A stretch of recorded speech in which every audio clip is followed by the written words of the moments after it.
Good morning, Madam Secretary, welcome to the Subcommittee on Labor, Health, and Human Services and Education. We're honored to have you here today, and as you know, it's a busy day today on Capitol Hill, but we look very forward to your testimony and talking about the Department of Education, and as we hear more about the Department of Education's budget request for FY26. Secretary McMahon has wasted no time implementing President Trump's bold agenda to restore education to the states, and I want to commend her for her efforts on hitting the ground running. First, I think we need to acknowledge the situation that the Trump administration had to face on day one, and that was plummeting test scores for our K through 12 students and millions of borrowers who had never paid $1 on their student loans. This subcommittee examined a number of these problems earlier this year. Despite increasing federal spending on education, our students are not getting ahead academically. In fact, despite record spending, they have lost ground compared to other nations around the world. The latest National Assessment of Education Progress scores shows that 1/3 of 8th graders nationwide are reading below the basic level. Student test scores overall are below the 2019 levels, in evidence that students have not recovered from the pandemic despite $200 billion in federal COVID education spending. This was on top of annual federal spending for education, including almost $19 billion for Title I schools. Most alarming, the scores reveal a widening achievement gap. In reading, for example, lower performing students in the 4th and the 8th grade scored lower than students back in 1992, more than 30 years ago. Students deserve better. But ever-increasing federal spending has not proven to be the solution. Just earlier this year, one expert told the subcommittee that education spending per pupil has more than tripled in real terms since Lyndon Johnson's War on Poverty began back in 1965. More spending, yet worse results. Students need reading, writing, math, and critical thinking for everyday activities to succeed in their jobs and to make life's big decisions. Too many schools, encouraged and facilitated by federal funding, have let things like social justice advocacy and divisive issues crowd out the focus on teaching students and the core subjects. Thankfully, some states have pursued choice options for students whose traditional public schools have not served them well, including through charter schools. Department data shows that as of 2021, public charter schools enrollment had more than doubled from a decade before, growing by about 2 million students, while enrollment at traditional public schools declined by 4%. I look forward to hearing from you, Madam Secretary, about increased support for charter schools. However, this administration sees value in reassessing our approach so we can do better for all students around the country. It's also recognized a limited role for education. After all, only about 1 in 10 education dollars come from the U.S. federal government. Education fundamentally remains within the purview of the states and the local communities. At the same time, I should note that we can still make priority key areas such as support for schools that are near federal military installations and under-resourced schools in rural areas, while limiting the overall federal role. In higher education, there are bright spots with bipartisan support such as Pell Grants, which help lower-income students pay for college. The prior administration some way made a broken financial aid system worse, injecting more politics into the student loan program. The disastrous federal loan program is the direct results of the partisan Affordable Care Act, which included a Washington takeover of student loans. As we all know, a Washington takeover of anything is rarely a good idea. The ACA converted the guaranteed loan program into a federally run program. At the same time, members of Congress were told that it would save $60 billion over 10 years. However, In projections released last year, the CBO reported that it expects the government will lose 18 cents on every dollar it lends in 2025. Not a dollar of savings to be had. Thankfully, the Republican-led reconciliation efforts this year seeks to address some of these shortcomings. Against this backdrop, the prior administration put untold amounts of taxpayer resources into executive actions, waivers, and programs it created without congressional authority to try to cancel loans and make loan payments more generous. It told borrowers that forgiveness was always on the horizon, while also going through the motions to restart repayment. The results, massive confusion for 43 million borrowers who were supposed to begin monthly payments after more than 3 years pause. The confusion in the loan servicing system.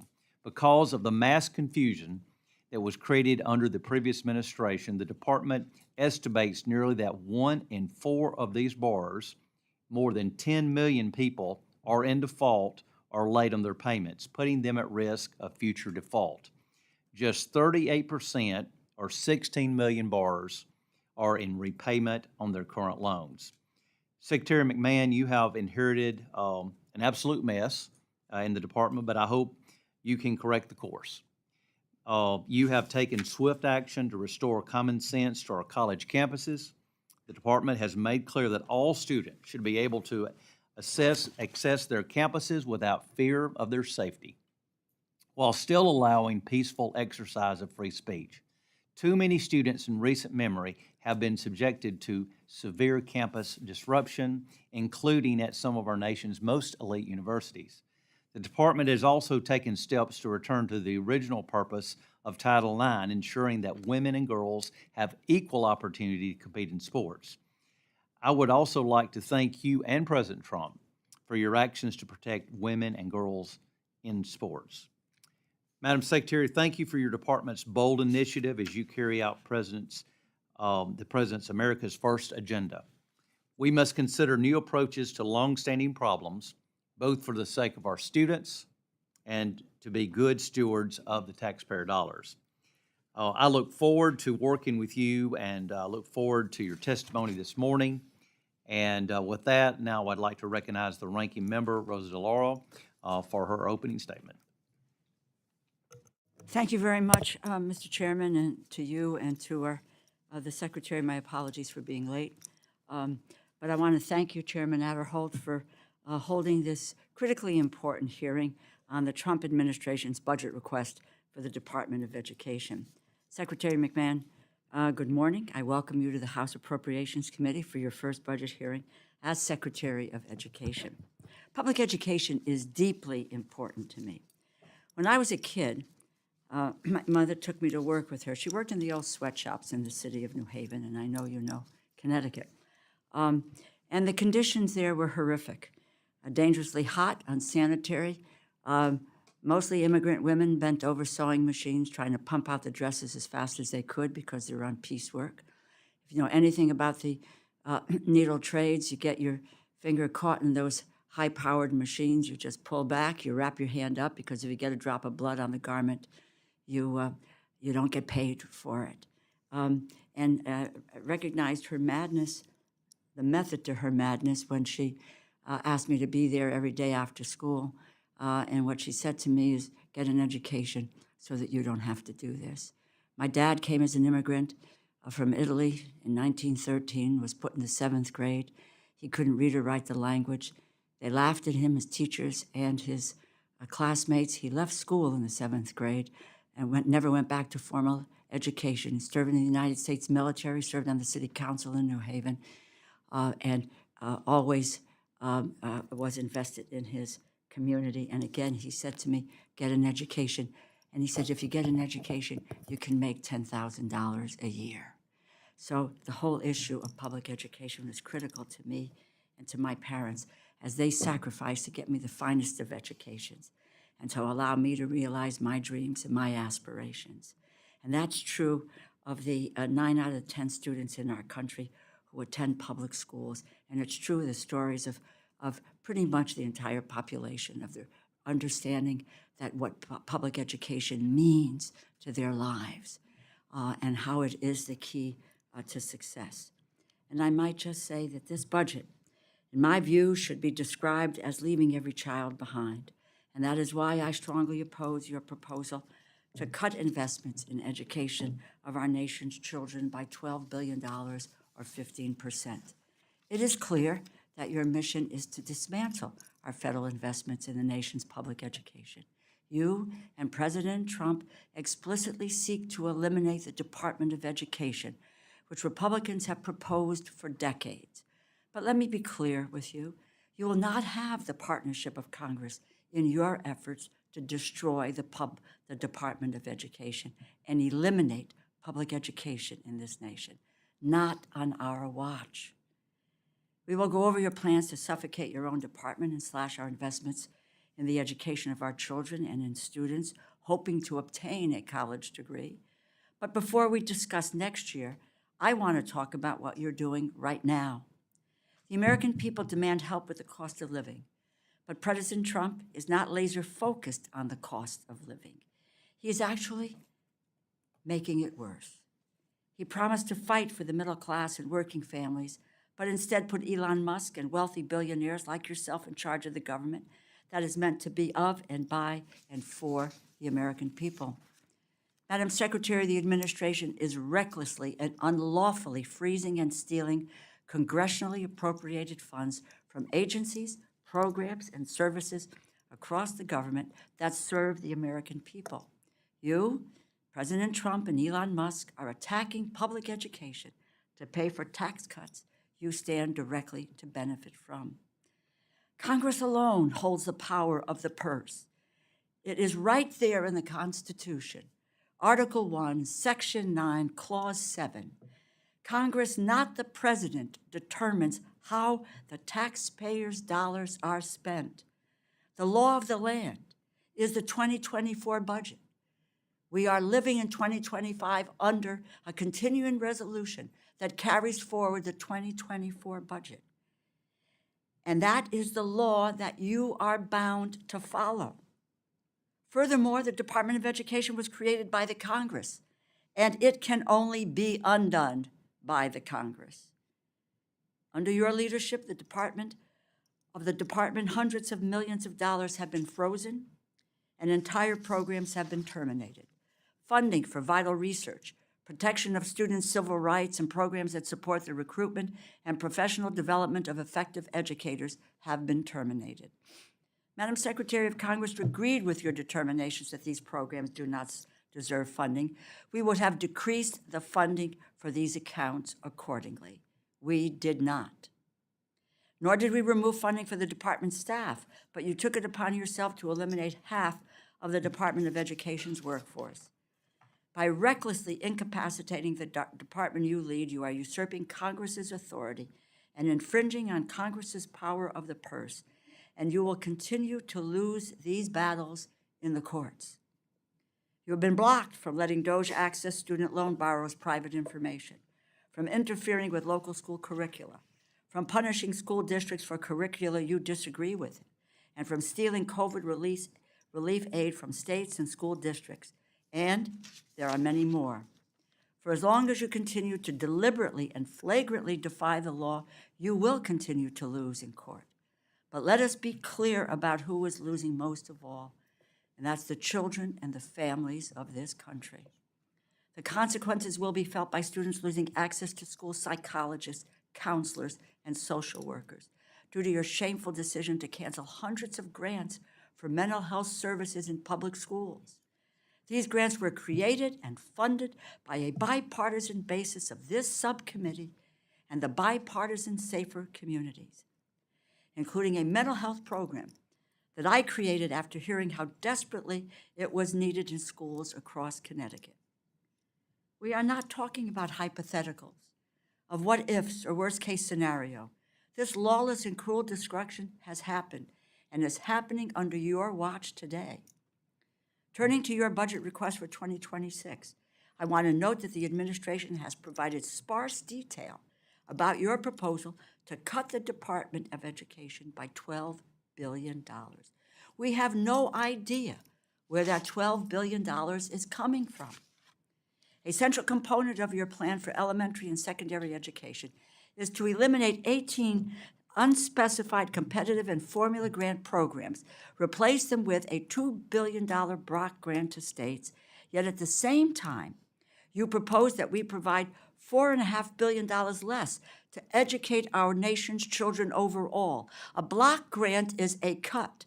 All of my colleagues here know that the states cannot afford to pick up the slack.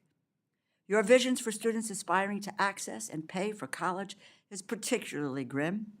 You take away need-based financial aid for 1.7 million students, and you eliminate the federal work-study program, opportunities for more than 500,000 students who need it to help finance their education. They are from working families, middle-class families, vulnerable families, and they work in order to be able to pay for their education. These are students from working-class families. They're working their way through college. You know, some families do not need financial assistance to go to college, but that's not true for the rest. Madam Secretary, in the middle of a cost of living crisis, you are pulling up the ladder for everyone who has not found their way to extraordinary wealth or even enough to simply make ends meet. What will happen if you get your way? What will happen if your department is dismantled and our investments in education vanish? Madam Secretary, your grandchildren, my grandchildren, Elon Musk's grandchildren, President Trump's grandchildren will be just fine. But it's the children and the grandchildren of hardworking Americans will suffer, and they will fall further behind those whose families enjoy enormous wealth and privilege. I do not believe the American people want larger classes, fewer teachers, but that is exactly what you are aiming to deliver. I do not believe students and families want you to turn a blind eye to predatory, for-profit charter schools and colleges, but you appear prepared to continue to let scammers steal the money and the educational dreams of hardworking families and aspiring graduates. I understand the administration is eager to find a way to give yourselves a tax cut, but by doing so and dismantling public education is indefensible. Your actions are lawless, they reek of disdain for public education, and they are hurting the most vulnerable in our nation. Education is not a handout. Education is not waste, fraud, or abuse. As a leading Democrat on the Appropriations Committee, I assure you that I will never stop fighting against this dangerous dismantling of public education, which is undermining and jeopardizing the futures of millions of children in this country.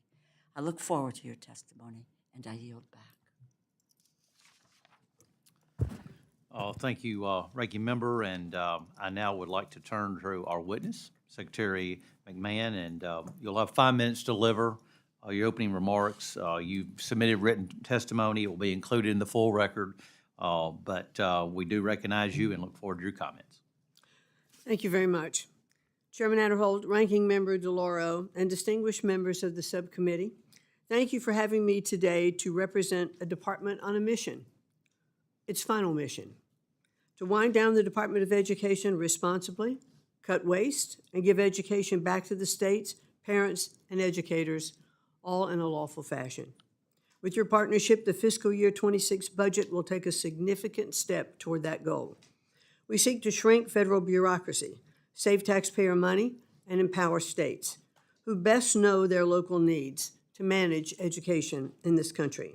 We have reviewed our programs and identified spending that does not fulfill the mandate of trust the American people have placed in President Trump. We've reduced a department that was overstaffed by thousands of positions, cut old contracts that were enriching private parties at taxpayer expense, suspended grants for illegal DEI programs, and now are putting forward a budget request that reduces department funding by more than 15%. At the same time, we're working to make American education great again. In our conversations with governors, teachers, and parents across the country, we hear calls for accountability and more local control. That's our goal. to give parents access to the quality education their kids deserve, to fix the broken higher education industry that has misled students into degrees that don't pay off, and to create safe learning environments for our students. We're holding institutions to account when they facilitate discriminatory or hostile environments on campus. A level playing field with limitless opportunity is a vision I think we all can share. Our budget reflects this vision. Its cuts reflect a bureaucracy that is getting out of the way, and its continuations and increases represent smart spending that will help improve student achievement, not serve bureaucratic interests. Our goal is clear: make education better, fairer, and more accountable by ending federal overreach and empowering families, schools, and states who best know the needs of their students. I'm eager to partner with you to make this vision of the future a reality and to ensure every child is part of it. Thank you, and I look forward to your questions. Thank you, Madam Secretary, and again, we appreciate your attendance here today before the subcommittee. The latest National Assessment of Education Progress report, our results are quite honestly pretty unacceptable. Too many students have fallen behind in basic subjects, and they have not realigned learning loss during the time of the pandemic. For the sake of students and their parents, I appreciate your call for bold change. As we re-examine our approach to education, I think it's important to recognize that we can appropriately limit the federal role in education while continuing support in key areas. As I mentioned earlier, schools near military installations and under-resourced rural schools. Could you talk to us a little bit about the department's plan to refocus on the core educational achievement while reducing the bureaucracy overall? Sure. Well, I have, thank you very much. And I have really three priorities as the Secretary of Education, and that is to increase school choice, but I really want to focus everything we're doing, our competitive grants, on literacy. I think that is the absolute basis of what we need to do. We want to increase school choice for students so that we don't have children trapped in our failing schools. And we want to return education to the states, and that's really our priority. So it's threefold and very simple. Let's focus on literacy. What we're seeing in those scores that you're talking about, Congressman Adderholt, is the failing of our students to learn to read. From first through third grade, or pre-K into third grade, you're learning to read. And after that, you are reading to learn. And if you cannot read, you cannot learn. And that is one of the reasons, I believe sincerely, that we have seen such decreases or failing in our schools, because we are not teaching our children to read. We've lost the fundamental basics. And I want to see our schools return to the science of reading, which focuses on phonics, which focuses on understanding and fluency in reading. Because if we can get that right, I think we're going to see a great deal of improvement in our schools across our country. But we're not doing it. And I think there have been programs that have been tried with the best of intentions, but they've not succeeded. Here we are today with a Department of Education that was really stood up in 1980 by President Carter. We've spent over $3 trillion during that time. And every year, we have seen our scores continue to either stagnate or fall. It is clear that we are not doing something right. We need a change. We need a shakeup.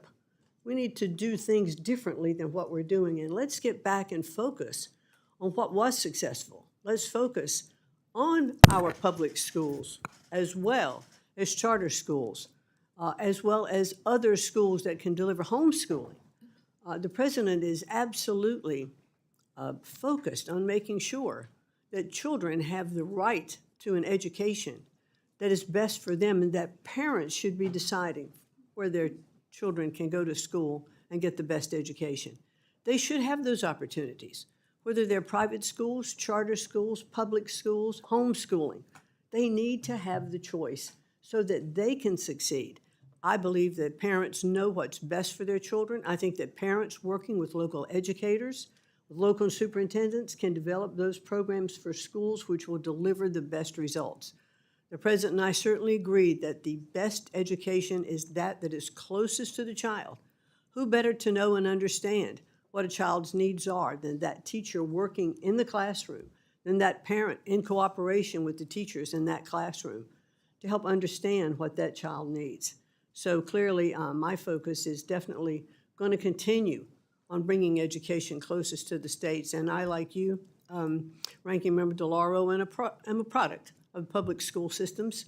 My parents had dreams for me as well. I was an only child, and they really wanted to make sure that I went to college and had the opportunity for the American dream. So I appreciate very much that background and where you were coming from as well. Thank you very much. Oh, I noted earlier in my comments about 1/4 of the federal student loan portfolio is in default or late stage of delinquency. Borrowers who are very behind on their repayments would be in this category. Only about 4 in 10 borrowers are actually in repayment or current on their loans. And I think we need to be clear the impact of this situation that was set in motion by the previous administration is both individual and corporate. Individuals across the country are at risk of damaging their own credit ratings and going into default. This kind of financial damage can be devastating to countless constituents across the country. And our country is at risk of losing billions of dollars because of the previous administration's disastrous messaging about loan forgiveness and repayment. My time is fading away, but if you could just briefly tell us how the department is facilitating an orderly return to repayment, including directing struggling borrowers to available resources to help them get back on track. Well, thank you, and I think that is one of the keys. We are directing them through our website, studentaid.gov. They can go and look at the different payment option plans that they can be part of to repay their loan. You're absolutely correct that we have lost hundreds of millions of dollars. I understand that COVID was part of some of those programs. It was right, I think, to take a step back during COVID. But once COVID ended, we should have resumed collection on those payments and voluntary payments. And I do believe that the past administration, with confusing messages that they were sending about loans being forgiven, et cetera, I'm not too sure why anybody would have stepped up and paid if they thought it was going to be forgiven. But we've put a program back on track now. We sent letters on May 5th.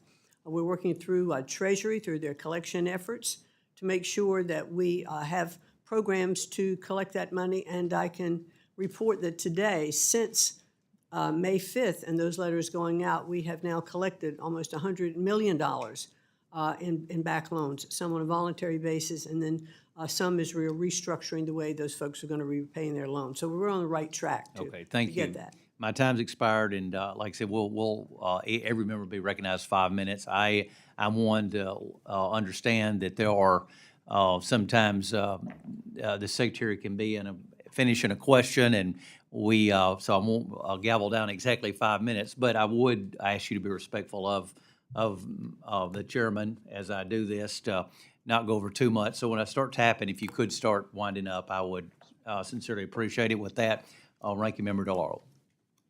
Thank you very much, Mr. Chairman. I just might quickly make this comment, Madam Secretary. The state and local taxes today overwhelmingly pay for education in this country. Madam Secretary, you testify that we should not, quote, spend money without correcting underlying problems. That's what I love about serving on the Appropriations Committee. We're delivering appropriations to correct underlying problems. We have a nationwide psychologist, counselor, social worker shortage in our schools, which is why this subcommittee worked with Secretary DeVos to create new school-based mental health grants, bipartisan grants funded by Congress for years, the very grants that you canceled on the eve of the National Mental Health Awareness Month. What is the, quote, underlying problem you thought we were not correcting when you canceled $1 billion in grants to train and increase school-based mental health professionals nationwide? Well, thanks very much for that question. I think when we look at mental health nationwide, it undertakes many particular facets. We have to understand in the communities, I do realize that there are shortages of teachers, there are shortages of healthcare workers. But I think what we need to focus on is what are the needs of the community? How can they best be served? And so we want to make sure that we have healthcare professionals in place. But what we were finding was there were a lot of instances where the money was not being used really for healthcare programs. But I think if we are looking at healthcare, we would look more, I think, at funding locally so that those people can be brought in. Excuse me for interrupting because the chairman has talked about time, but it would then be very happy if you could provide to us. One of the things we can't seem to get any information on is why the programs were canceled, what criteria was used in order for you to say yay or nay to a program. So that information would be enormously helpful. I would just think, I don't know, but I know the state of Wisconsin here had multiple grants canceled that have reduced the ratio of mental health professionals to students by more than 10%. You've not answered the question about the issue of mental health, and that we've got a nationwide problem in mental health, and we've let all these people go. Guilford County, North Carolina, used their grant to help provide mental health services to 1,000 additional students, reducing rates of chronic absenteeism. Did you consider the success of these programs before you canceled them? Well, they've not been canceled. They are continuing at this point, but they might not be continued as we go forward, and I will get back to you on that. Well, okay, please do, because these grants, as I understand it were canceled, as I said, on the eve of the National Mental Health Awareness Day. So, and in Wisconsin, the grants were canceled. North Carolina, there are many, many other examples of grants that were canceled, and we too will look into the that effort. In 2024-2025, Congress appropriated more than $200 million for school-based mental health services grants and the mental health service professional demonstration grants. Are you freezing or withholding funding that Congress appropriated in 2025 for mental health services for students? Do you commit to us to following the law, fully obligating the funding that Congress appropriated for mental health services for students, and to obligate those funds by September 30th of this year? Or are you planning to break the law by impounding congressionally appropriated funds? Well, I can certainly report to you, Ranking Member, that we are evaluating every single program. We're looking at it very carefully. We are continuing or not continuing some funds as we look at them, and as we go forward in the budget, I am happy to get back to you. Well, but the point is a careful these- evaluation of the programs that are going Understand it. forward. With all due respect, this is money that was appropriated. It is in the 2024 budget, which is what we are now dealing with. And so I have to understand from your answer that in fact you are not going to abide, maybe you're not going to abide by the 2024 numbers, so that means that you plan to break the law by impounding congressionally appropriated funds. Yes or no? We are going to abide by the law. Then that means, I just want to say, that means that you are going to spend the dollars appropriated by this subcommittee to carry out those programs as directed in the 2024 budget that we are living under for 2025. So that means by September 30th, that money will be expended for all of the programs that are listed. We will abide by the law. Okay, thank you. I'm happy to do that. Will you have a second round, Mr. Chairman? We're going to try. Okay, thank you. Mr. Millar. Thank you, Mr. Chairman, Madam Secretary. Appreciate you being with us today. I, along with Senator Tim Scott, co-chair the School Choice Caucus, and I was really pleased to hear your priorities, your focus on accountability, local control, empowering parents and students. And one of the things that become very clear to me is this need for families to have options. And you've spelled out a number of different options that are available. Can you tell me what you plan to do and any initiatives you might take that would expand options for parents and students? Well, certainly we are going to support, if you look at the numbers that are in the President's budget, he's also including an increase of $60 million for charter schools.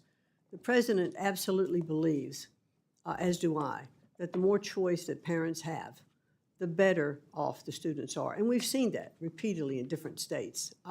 Governor Reynolds in Iowa has talked about how in introducing school choice programs in her state that public schools have improved. There's competition among the schools. Scores are better when they have the opportunity, to compete, and schools can do what they need, and parents can put students where they know they will thrive in different, whatever that school program is. I mean, we've looked at different schools. I was talking to Governor Stitt from Oklahoma yesterday, and he was telling me about one of the special schools that they've set up in Oklahoma is relative to, I forget the exact title, but it was mechanics for airplanes. And he said, look, in my community, this is very, very strong. And so part of the schooling that we are developing for those is to having these students in secondary education already looking at these kind of programs so that when they graduate, they're ready to move right into the economy. So I think we have to reimagine education totally, because look, when I was coming along, when my kids were coming along, everything I said to them was, you need to go to college. You have to have a 4-year college degree in order to get a foot in the door to start your life, to make a good wage. And while I still believe in in higher education for many, many students, I think that's not the right pathway for every single student. And I think we need to focus on the programs in those communities, in those schools, and give local communities the opportunity to develop their curriculum, as I mentioned with Governor Stitt, around what is necessary needs for their community. We'll have more success. We'll have higher graduation rates. We'll have students stay in school when they can focus on subjects that are of interest to them. And I just think that that's going to be incredibly important as we move forward in how we look at our education landscape.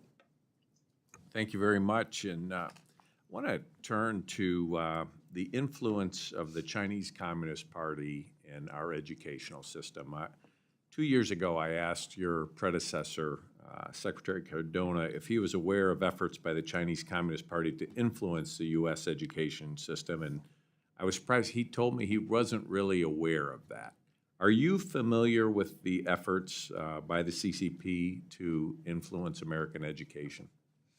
By things I have heard, yes. And one of the things that we are stressing very, very much under Section 117 is to make sure that these colleges and universities are complying with the law and reporting to us when they have received donations over the $250,000 minimum. We found that there are many that are not doing that.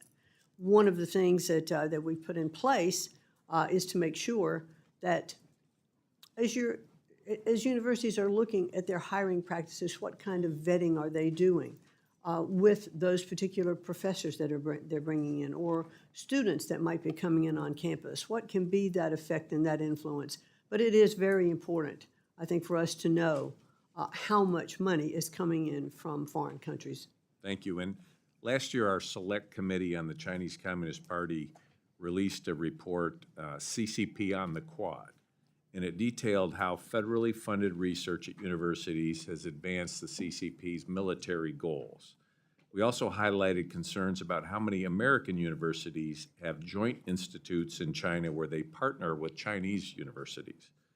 As a result of this scrutiny from our committee, UC Berkeley, University of Michigan, Georgia Tech, and Oakland University have all ended these joint institutes. And there are a number more that could be ended. I'm asking if you would consider leading an effort across the administration to work with those remaining universities with joint institutes to close them so we don't have continued efforts by our, in many cases, taxpayer dollars helping with the Chinese military-industrial complex funding. Well, we certainly are investigating a lot of those universities who do still have those ties, and I would like to work with you to make sure that we are operating our universities in the best interest of the people of the United States and our government. Thank you. And I'm sure the Confucius Institutes are on your radar screen. Sometimes their efforts morph into something very similar called the Confucius Classroom. Is that something that we can work with you on to prevent that malign influence into our K-12 system? Sure, I'd like to and enjoy working with you on that. Thank you very much. I yield back, Mr. Chairman. Thank you very much, Chairman. And again, as I promised, I came back. The President instructed you to take all necessary steps to facilitate the closure of the Department of Education.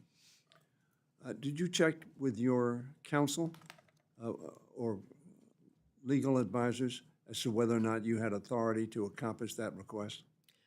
The President's executive order and his direction to me was to take those steps to lawfully shut down the Department of Education and to work with Congress to do that. I understand what you said, but his quote was, "Take all necessary steps to facilitate the closure of the Department of Education." It was not, as you suggest, from the reading of his quote and his executive order, inclusive of consistent with the law. But that's your interpretation of what he said? I would like to look at it again and get back to you, but I do believe he said to lawfully close down the Department of Education. At least let me rephrase and say, that is clearly his direction to me. We both know and understand that the Department of Education cannot be closed unless Congress votes to do that. So my goal, when I came on board, and he asked me how I thought we could do that, and I said my goal would be to work with Congress so that we could have transparent programs. I would like to, at the end of this program that I'm working on, as we try to bring up our test scores and work with our local states to bring education back to the states, to make sure that states have best practices and the tools to deliver those best practices. And so by sharing them with Congress, I would hope that Congress would look at them and say, you know, eventually, I believe that this is going to be in the best interest of our students. This is not taking away funding. This is having funding go to the states for, you know, for Title I-A, for IDEA. That is continuing. It may flow through in a different tranche. Okay, as you know, we have time constraints. Okay. I hear you. Having said that, does the budget that is submitted to the Congress of the United States for fiscal year 26 include full funding for those programs that the Congress has authorized and directed be established and carried out? Well, as you know, Congressman, we are dealing with the skinny budget at this point. Not all of the programs have been put into the full budget of the President, but I can tell you that the Title I-A funding and IDEA funding is fully funded under the Let me ask past you budget. about Yes. that. I have a table that shows me about $4.3 billion were established for those programs and are going to be, those 18 programs to which I think you refer, are going to be put down into a single grant of $2 billion. Can you tell me, now that's a $2.3 billion, that's about a 55–60% reduction. What will not be done, excuse me, is A, accurate that we've taken 4.3 down to 2.8 or 2 billion? Is that accurate? Well, let's be clear about one thing, though. The Title I-A funding and IDEA funding is in full. Correct. So they're not part of the 18 that is being compressed. So the 18 programs that you mentioned Yes. are really, they will be compressed into $2 billion, which will operate like a block grant to the states, where I think they can best be utilized by understanding what is needed in the states and the communities. So when you say we're not, I understand Title I, but almost always when we talk about block granting programs, we make very, very substantial substantive cuts in the availability of resources for the programs that are covered. That is my reading of 18 programs going into, which we are now spending $4.3 billion on, down to $2 billion. It seems to me that is eliminating very substantially, without authority from the Congress, programs that the Congress has enabled and directed be undertaken for the American people. Well, let's look at it this way, if we could. We are eliminating regulations and red tape that a lot of these different grants had with them, and therefore they're going to require less compliance with regulations in order to fulfill the mission of those grants. Madam If Secretary? I could just finish this one thing. Sure. One stat that I think was impressive to me was that 47 cents of every dollar that goes in for these kinds of programs is spent on regulatory compliance. We want to get rid of that. Let the money flow to the states, and I think we're going to see more money available in the states with less red tape. My time has expired, but I came here in '81. President Reagan talked about getting rid of fraud, waste, and abuse. The deficit was increased by 189% under President Reagan. Fraud, waste, and abuse, nobody on this panel, on this side and that side, wants to have fraud, waste, and abuse. We all agree on that. That is not what you're cutting out when you take 55% or 60% reduction in 18 programs. I guarantee you. Thank you, Mr. Chairman. Thank you, Mr. Chairman, and thank you, Secretary, for being here this morning with us. Let me start by saying it's amazing to me that our colleagues on the other side of the aisle want to defend an agency that I believe has become an abject failure. If you look at the stats of students across the United States, the reading scores have plummeted, the math scores have plummeted, we are not doing well in science, and we have to do something different.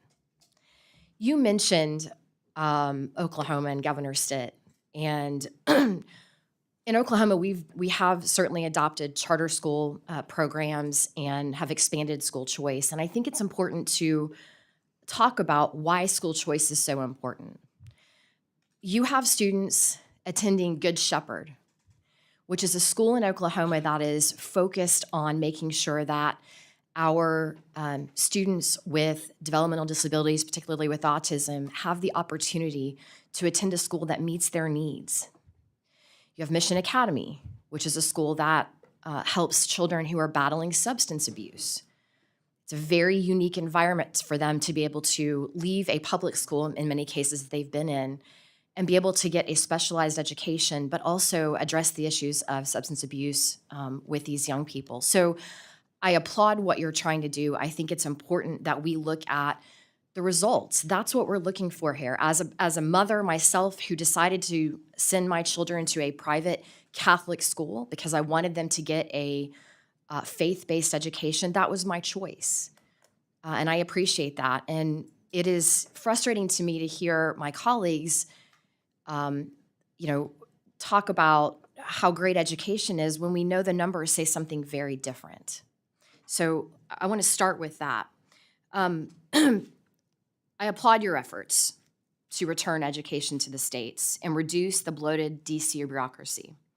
In 2023, the average U.S. Department of Ed employee made $112,000, and the average teacher in my home state of Oklahoma made $61,000. As you know, under President Trump, the department was the smallest cabinet-level agency, but controlled the sixth largest budget.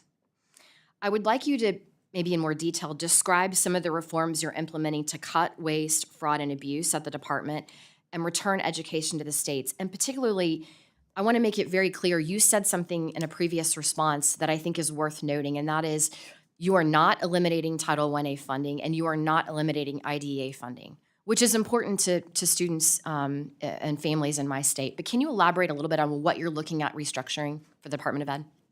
Certainly. Well, first of all, we did look at numbers of employees we had at the Department of Education, and based on the fact that we are looking to wind down the department, we started looking at, was there overlap in the number of people that we had? So we did reduce the department by about half, but we brought some back when we really evaluated all of our programs. I think we've looked at them very carefully. We wanted to make sure we had the right number of people doing the right number of jobs. We are doing that. We are delivering on all of our statutorily required programs. We haven't missed a beat on those. And so I'm happy to report that. And so I think that was, that was a big thing. But when you also look at rent, when you look at utilities, when you look at building space, we've decreased that footprint. So we're having savings there. But other ways we're looking at savings. We have examined some of the contracts. One of the things we've talked about here are the NAEP scores, the Nation's Report Card. And I want to assure everyone the NAEP scores are going to continue. The contracts are in place to take us through the next 4 or 5 years. It is important to have a national report card. But what we found out in looking at all of the IES contracts was that we were spending about $1 billion a year on programs and contracts and surveys and research that stayed on the shelves in schools. Teachers didn't use them. Other superintendents didn't use them. So we've taken a good close look at that, and as we enter into the new contracts, we've cut that by over 40% already. So that is one big cost savings, and those are the kinds of things we're doing. We're taking a look at what has just been kind of status quo. We can no longer have status quo. Thank you for that. And one quick other point I want to bring up, and I don't think we have time for a full response, but under the Biden administration, there were 2,500 anti-Semitic incidents on college campuses and K through 12 schools. I have a friend who lives here in the Washington, D.C. metro area. His daughters were attending a public school. They are Jewish. They were targeted by other students. The public school did nothing. And they were forced to remove their children from that public school and put them in a private school. So I hope you will continue to fight to stand up for our friends so that they don't continue to see this anti-Semitic rhetoric across the country in schools. So with that, Mr. Chairman, I yield. Mr. Pocan. Thank you, Mr. Chairman, and May I thank you, just- Madam Secretary. No, I think it's my question time, if I can. I thought I had a They'll few more start the seconds. clock. I just don't want to lose my clock. Oh, And if we could do short-term answers rather than long-term ones too, that'd be helpful, just because I got a lot I'd like to talk about. Let's talk about some waste, need fraud, and abuse a explanation. little more, about DOGE. So you fired 1,300 people. Another 600 people took Elon Musk's deferred resignation offer. Did you fire the people, or did DOGE fire the people? I'm not completely clear on that. Most, excuse me, most of that restructuring happened under the acting. Short-term, did you fire, or did DOGE fire? Well, I'm going to tell you who I fired. I know, that's why I'm trying to get short-term So questions. the It's short one or term the is- other, well, right? You're using our time. Yeah. So most of that was done before I came on board. However, the DOGE. decisions in the department I run the department. DOGE does not run the Okay, department. so you didn't answer the question. Did you fire them, or did DOGE? It's real simple. A good majority of that happened before I came on board. Okay, and by a good majority, 2/3, 3/4? But yes, I'd say. Okay, fair, okay. And how many times did you meet with Elon Musk I've about met firing? with Mr. Musk probably 3 to 4 times now. Okay, Not including when I was on the transition committee and had several opportunities to speak with him. sure. And then if I understand it right, on your Department of Education employee roster, you have right now at least is about 16 DOGE employees, is that correct right now, working with you? I can get back to you to the exact number. I don't think it's that high. But we Okay. do have, they are employees. Those that we have are employees of the federal And when government. you did their background checks to see how they're qualified about education, how many had undergraduate degrees and how many had graduate degrees in I education? can get back to you on that. Okay, so you don't know offhand. No, Did you ask that question? no. No, okay. Did you ask if any of them were teachers previously? I did not interview those people that are part of the Okay. DOGE group. And did you ask if any of them worked in schools? Did you know if they were Actually, I had a asked? conversation with one of them yesterday who did have a background in education, technology education, and had worked across several different aspects and was really schooling me a little bit on some of the AI things that we could bring in. So one of them had a good background, good. Any of them work in universities that you know of prior? I don't know. Okay. Fair enough. So part of my concern is, I know yesterday there was this big splash, Elon Musk is stepping back. We call that horse hockey where I come from, right? We know it's not real. He's in the back closet. I understand you guys don't want his, front and center, but he's still in the room. And he's still making a lot of these decisions. And that's the real problem that I have is, you've got a bunch of folks that he brought in that you've admitted you didn't hire, you don't know their backgrounds, if they have anything in education, yet they're helping you fire half of your employees right now. And I'm really concerned about that. Do you know if any of them have requested or gained access to any sensitive data held by the department, including student loan borrower data? Well, as government employees now, they have been vetted through the same process than any other government employee would. And so what access would be granted to other They government would have. employees, they Okay, have. that's fine. And then, do you know the number of people that you've had to reinstate of those fired? It's about 74. About Yeah. 74. So how did that happen? Because, I've been an employer for 37 years. The dumbest thing I could possibly do is fire someone just to rehire them, right? Because you've given them no job security. It's like beyond stupid, right? Not saying that because you didn't do it. Clearly, it sounds like this is from Elon Musk. But how did that happen, that people got fired and no one thought of you might need them in your department? Some of that did happen when I returned. Okay. Now, I was in the private sector. I have done restructuring in firms, and it's painful to do that. Yeah. But And fire people wait, to rehire them? well, here's the thing. Like, usually that's not a strategy. When you are restructuring in a company, you hope that you're just cutting fat. Sometimes you cut a little in the muscle, and you realize it as you're continuing with your programs, and you can bring people back to do that. Yeah, So or that's you what can we plan did. ahead and not fire people to rehire them, right? That would be another strategy that I think is more often used. Would you agree? Well, I'm saying that I have been on both sides of that coin, and I found them both to be effective. Okay, interesting. We have a different perspective on that, but maybe the world of all-star wrestling is different than my world of business to business. You talked about, and I agree with you, about contracts enriching private contractors at public expense. Does Elon Musk have any contracts with the Department of Education? First of all, I just It's need a simple to, question, well, please. not This that I is know my of. time. I have 38 seconds, please, Well, Madam I don't know Secretary. if he does or not. You don't know if Elon Musk has any contracts in your department, and you've met with him multiple times? Elon Musk doesn't have contracts in my department.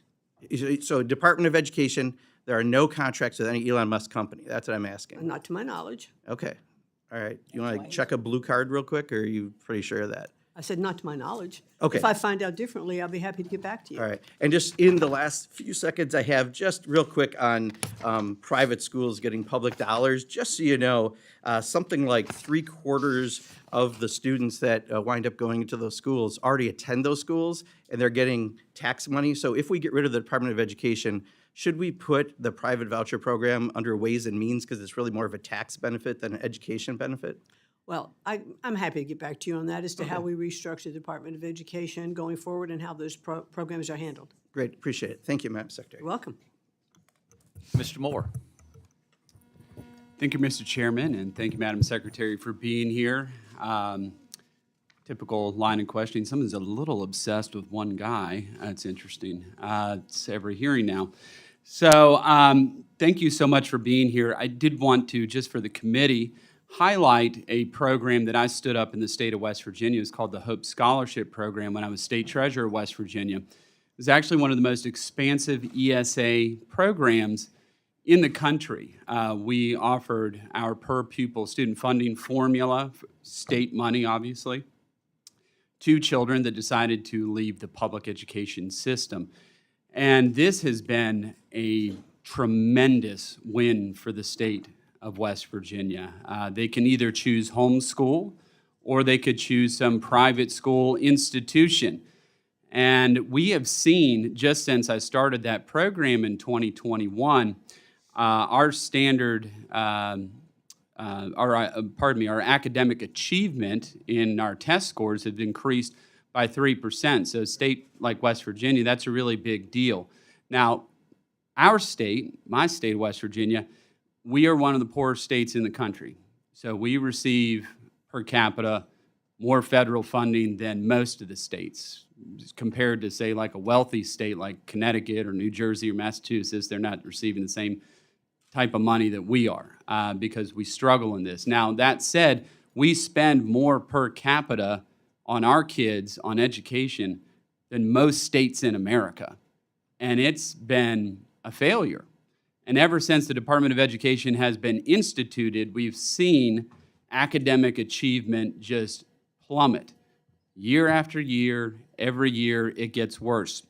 Now, one of my questions for you is, as you talk about national school choice, which I am a huge advocate for, how would you see the states being able to access those federal dollars? For example, the Hope Scholarship Program, which is obviously a law at the state level. how could we pull down those federal dollars to have those students that have elected for school choice to be able to have access to those as you start to, God willing, wind down this department and return education to its rightful position back to the states? Well, thank you very much. And I certainly agree that states should have the opportunity to do that. What we are looking at more, and as we discussed a little bit before, in winding down some of the programs and doing block granting to governors of states to take a look at some of the programs that they need to fund. And I have talked to so many governors who have said that they would welcome the opportunity to have funds block granted to them because they know what's best for their state. They know, working with the local superintendents, what is needed. So if the money was block granted with fewer strings, less regulation for those governors, they've indicated how successful they believe they would make their states. Now, I'm the first one to admit some governors are going to do a better job at this than others. Some state superintendents are going to do a better job than others. But look at some of the programs you've already talked about. The HOPE Scholarship Program, programs in Oklahoma, some of the programs in other states as well. These are done by innovative governors and innovative superintendents. This is not the Department of Education coming in and say, hey, you ought to try this, you ought to do it. No. It's because these people in these states look at their programs and look at what they need, and they'll allocate that money here. If a grant comes with strings that say you have to spend the money here, and the governor says, man, if I just had that money and I could put it over here, I could have a lot more effect. Or that state superintendent, that chief of education working with the students. I want to give them that opportunity. The president wants to make sure that governors and states have the opportunity to compete with one another, but to service the people in their state the way that they see best. Well, thank you for that answer. And myself, my children, we use the Hope Scholarship. We've elected for school choice. My kids are in Catholic school, just like Representative Bice here, as her children run as well. But it's not so much about my kids that I want to highlight, but in the southern coal fields of West Virginia, we've had children driving with their parents an hour, hour and a half to just be able to access better educational opportunities and outcomes for their kids. And the thing that drives me crazy is so many people are like, oh, this is a giveaway to the rich so they can send their kids to private school. Newsflash, they're already sending their kids to private school if they're rich. It's not really a determinant factor. This is going to raise a lot of families, to me, out of poverty and give them choice that they would otherwise not have. So please, anything you can do to help us be able to have access to those federal dollars for these school choice programs at the state level would be hugely beneficial. And I yield back.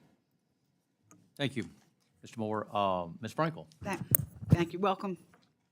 I'm going to just start by saying I'm going to echo my ranking member here, how deeply troubling it is that the Trump administration is dismantling the Department of Education, an agency that was established by Congress, and you're blatantly disregarding the funding priorities we set in the 2025 budget without our consultation or agreement. I'm going to move on. I speak to you today, not just as a member of Congress, but I'm also a mother and a grandmother, and I share the values of millions of Americans who believe that educating our children is one of our most sacred responsibilities. So I have a few questions. I'm going to help answer them, and then I have a big one for you at the end. So my first question to myself is, why should we have a strong public education system? And the answer to that is because when we educate our children, we invest in their future and ours. A quality public education empowers children with the knowledge, skills, and confidence to pursue their dreams. It opens the doors to better jobs, higher earnings, and more fulfilling lives. It fuels economic growth and strengthens our democracy. Now, let me be clear. I am not opposed to parents using their own money to send their children to private school, but it is a strong public school education system that ensures that every child, no matter their background or zip code, has a fair shot at success. So my next question for me is, should education only be a state issue? And I answer no, because education is not just a state issue. It's a national responsibility, one that requires a shared commitment from local, state, and federal governments and from civil society. Federal support helps close the gaps, enforce civil rights, and ensure all schools have the resources they need. Without it, those gaps will only grow wider. And while the state's administration administer education policy and local control is important, it's the federal oversight that guarantees fairness, accountability, and equal opportunity. From desegregating schools to supporting students with disabilities to protecting children from discrimination based on race and sex, disability, national origin, or shared ancestry, the federal government has played a vital role. And that's why I strongly object to this administration's effort to dilute funding for the Office of Civil Rights, the very agency tasked with enforcing those protections. And my next question, which I will answer, is the claim that public schools are failing our children a false narrative? And that answer is yes. A child's ability to learn is shaped by more than what happens in the classroom. It's shaped by a lot of factors, including access to early education, food security, health care, family engagement. And this administration, with the Republicans, are attacking all of it, slashing food assistance, driving up costs with chaotic tariffs, cutting health care costs for our most vulnerable children and families. Can you believe? A hungry children does not learn. I don't care what school they're in. And did you know, or do I know? Yes, I know. There are hundreds of thousands of children on waiting lists to get into Head Start, a proven program that leads to a child's success in school. And in my home county, Palm Beach, where the president lives, millions in education funding in the 2025 budget are being illegally held, which means our school district's going to be forced to cut tutoring, after-school summer programs, social services, college readiness, teacher trainings, and student aid for college students are going to be gone. So my next question is the Trump administration shifting money out of public schools into unregulated private institutions? That answer is yes. You're cutting billions from public schools and pushing a new scheme, this tax scheme. Here's how it works. Wealthy donors give money to private scholarship groups, and then that money gets right back to them through a special tax break. So in the end, the taxpayers are paying the bill. There's no oversight. There's no accountability. Madam Secretary, 90% of our children attend public schools. So I ask you, is your final mission to get rid of the United States Department of Education cruel and foolish? Oh, yes, I'm going to answer that. Yes, it is cruel and foolish, but I have a question for you. If Congress refuses to go along with your misguided plan to dismantle public education, will you commit to spending the money we appropriate in the 2026 budget as directed by law? Well, that was a lot to unpack. But Well, thank just you very answer much. that last question if you could, because you have 2 seconds. We will abide by the law. Good answer. Thank you. I yield back. Mr. Elzey. Thank you, Mr. Chairman, Ranking Member. Thank you, Madam Secretary, for being here. Let's go back in history a little bit. The creation of the Department of Education came about after the 1976 election in which Jimmy Carter got elected, and he promised the NEA, the nation's largest teachers union, a Department of Education. Previously, those roles had been Department of Health and Human Services and a couple of others. So in order to get that done and get the endorsement to win 1980, we created the Department of Education. I'm pretty sure that my well-spoken, well-regarded colleagues on the other side of the aisle who have questioned you previously, with the exception of one, not one of them got their public education under this Department of Education on the federal level.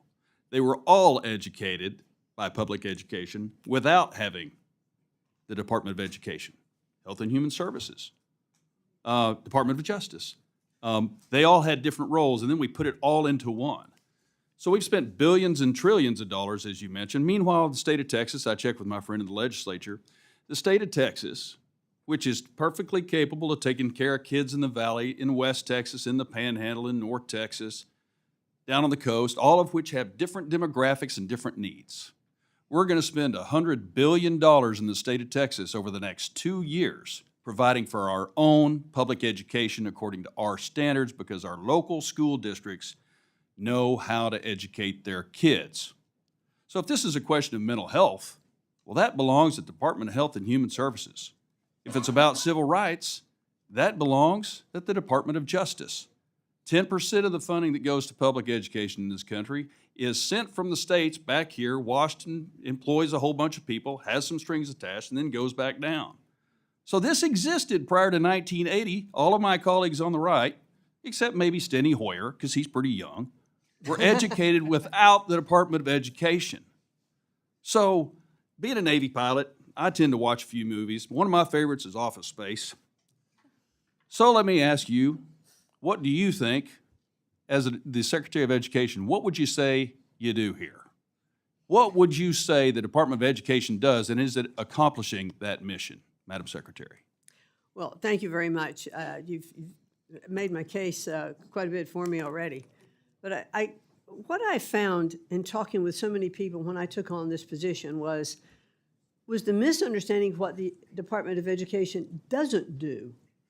It does not set curriculum. It doesn't hire teachers. It doesn't specify books.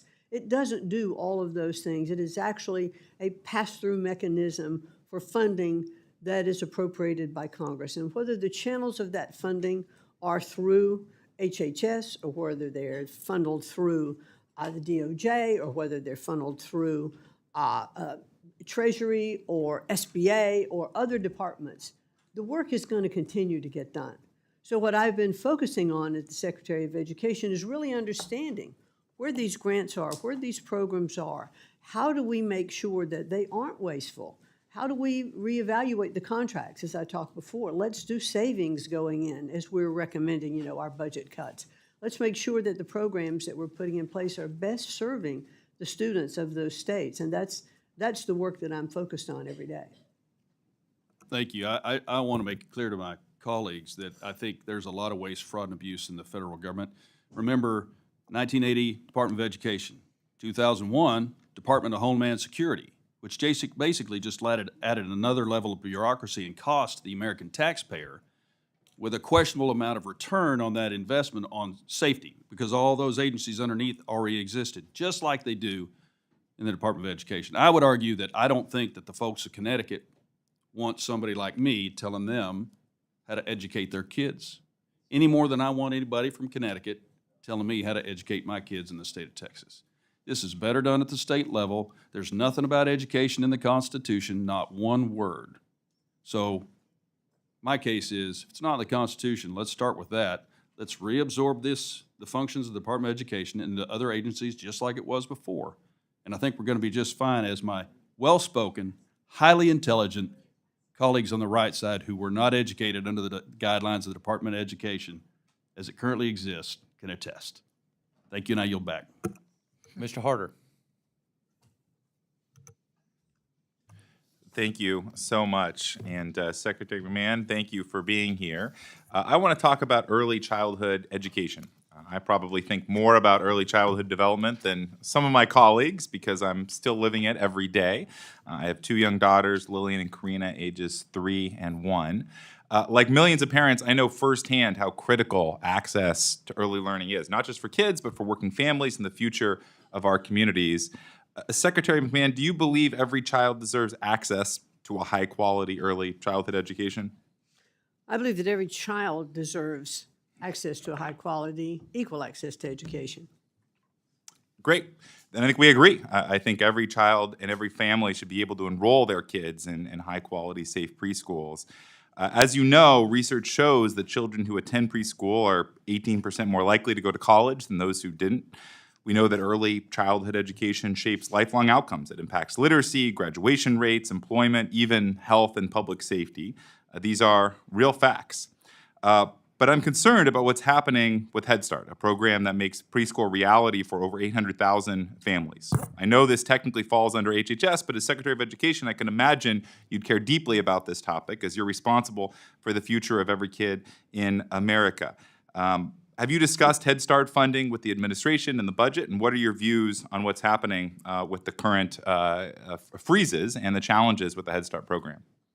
I've not had conversations with the Department of HHS, so No, they're not part of my budget considerations at this point.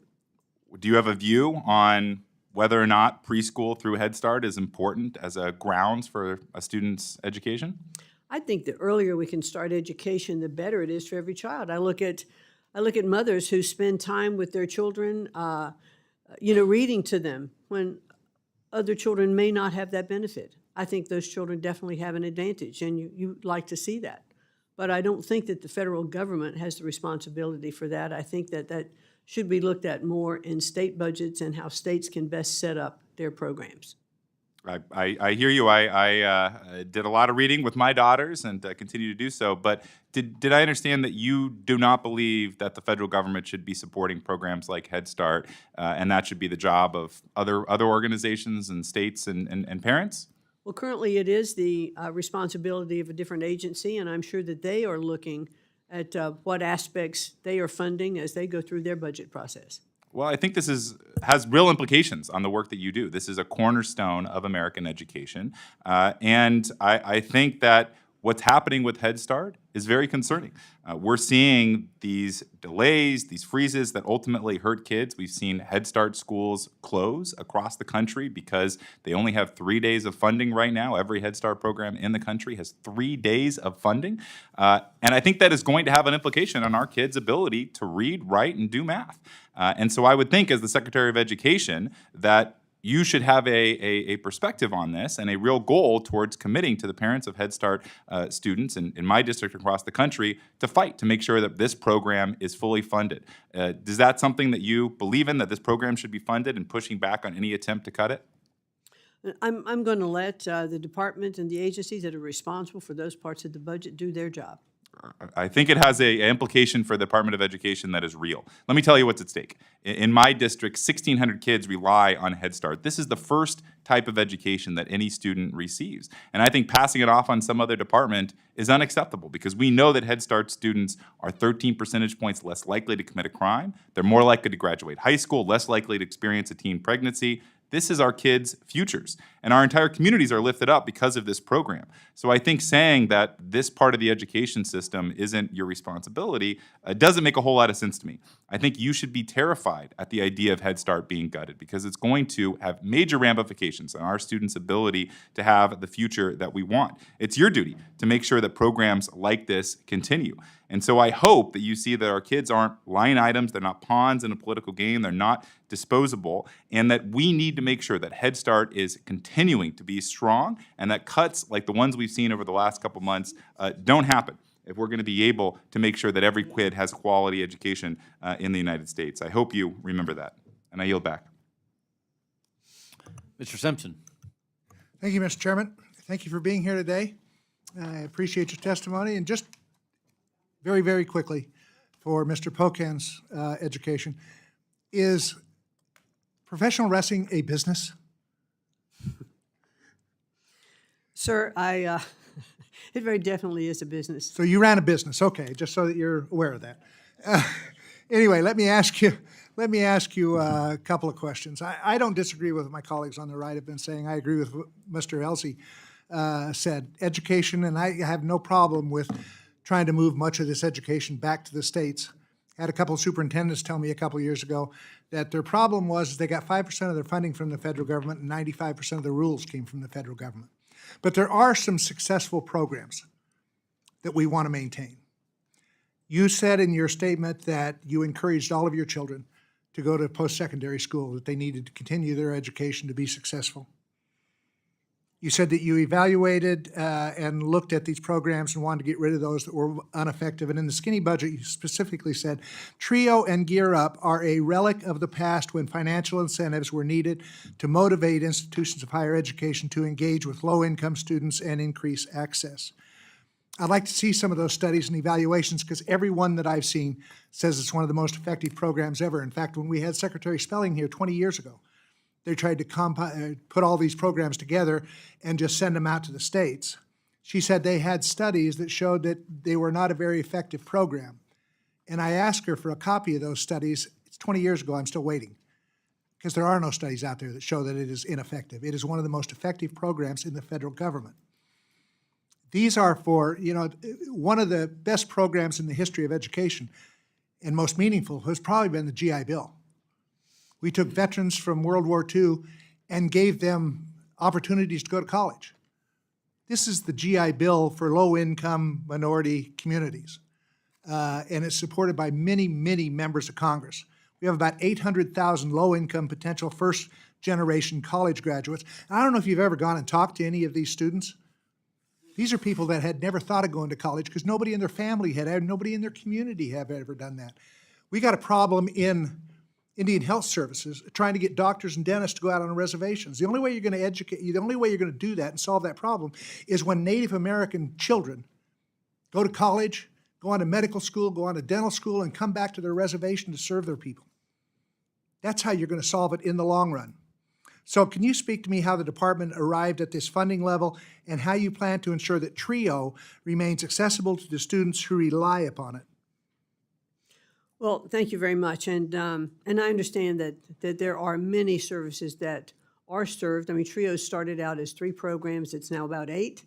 And it first started when there were first generation of students who were going to college, for the first time. And I agree with you. There are a lot of parts of TRIO that talked about those students and what their possibilities could be and interested them. I did see in one example, TRIO recently, that one child was brought on board and talked about going to college, but part of the TRIO program was taking them to Disney World at that time. So I'm not sure that all the expenses in TRIO should be there. I think TRIO, those monies are going to be going out, for this program for this year. So we are looking at all of the programs. The need for TRIO, I don't think, is nearly as strong because there are outreaches from colleges now into local communities, and there should be more of the universities and secondary education levels reaching into those communities. They should be talking to them about college, but I think they should also be talking to them about other ways that they could have skills that they could support, whether it's the tribal nations that you were talking about or whether it's their community. As I mentioned a little earlier, it might have been before you came in, that I think we need to reimagine and look at education differently in our country.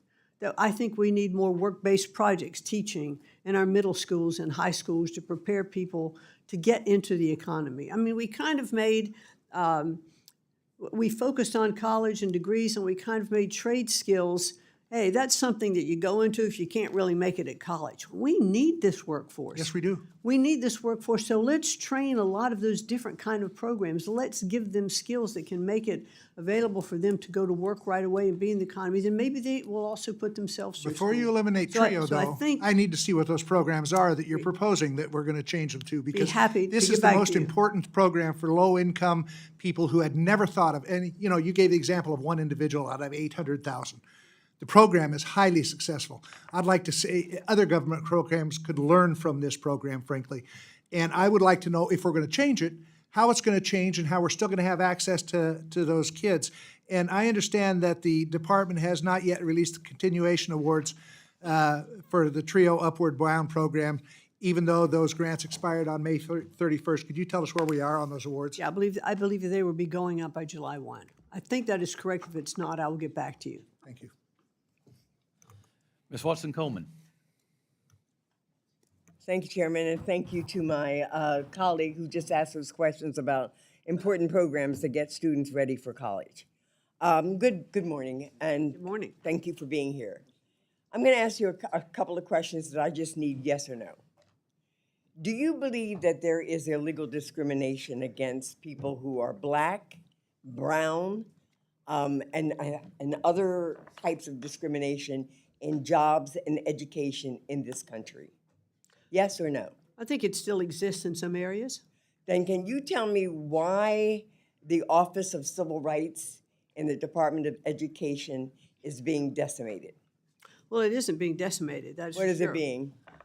We have reduced the size of it. However, Do you we think are that this- taking on a backlog of cases that were left over from the Biden administration. and Then we're why going would through those. you reduce the resources if you've got a backlog in addition to having confronted those cases that are going to come before you now? Because we're working more efficiently in the department. Okay, thank you.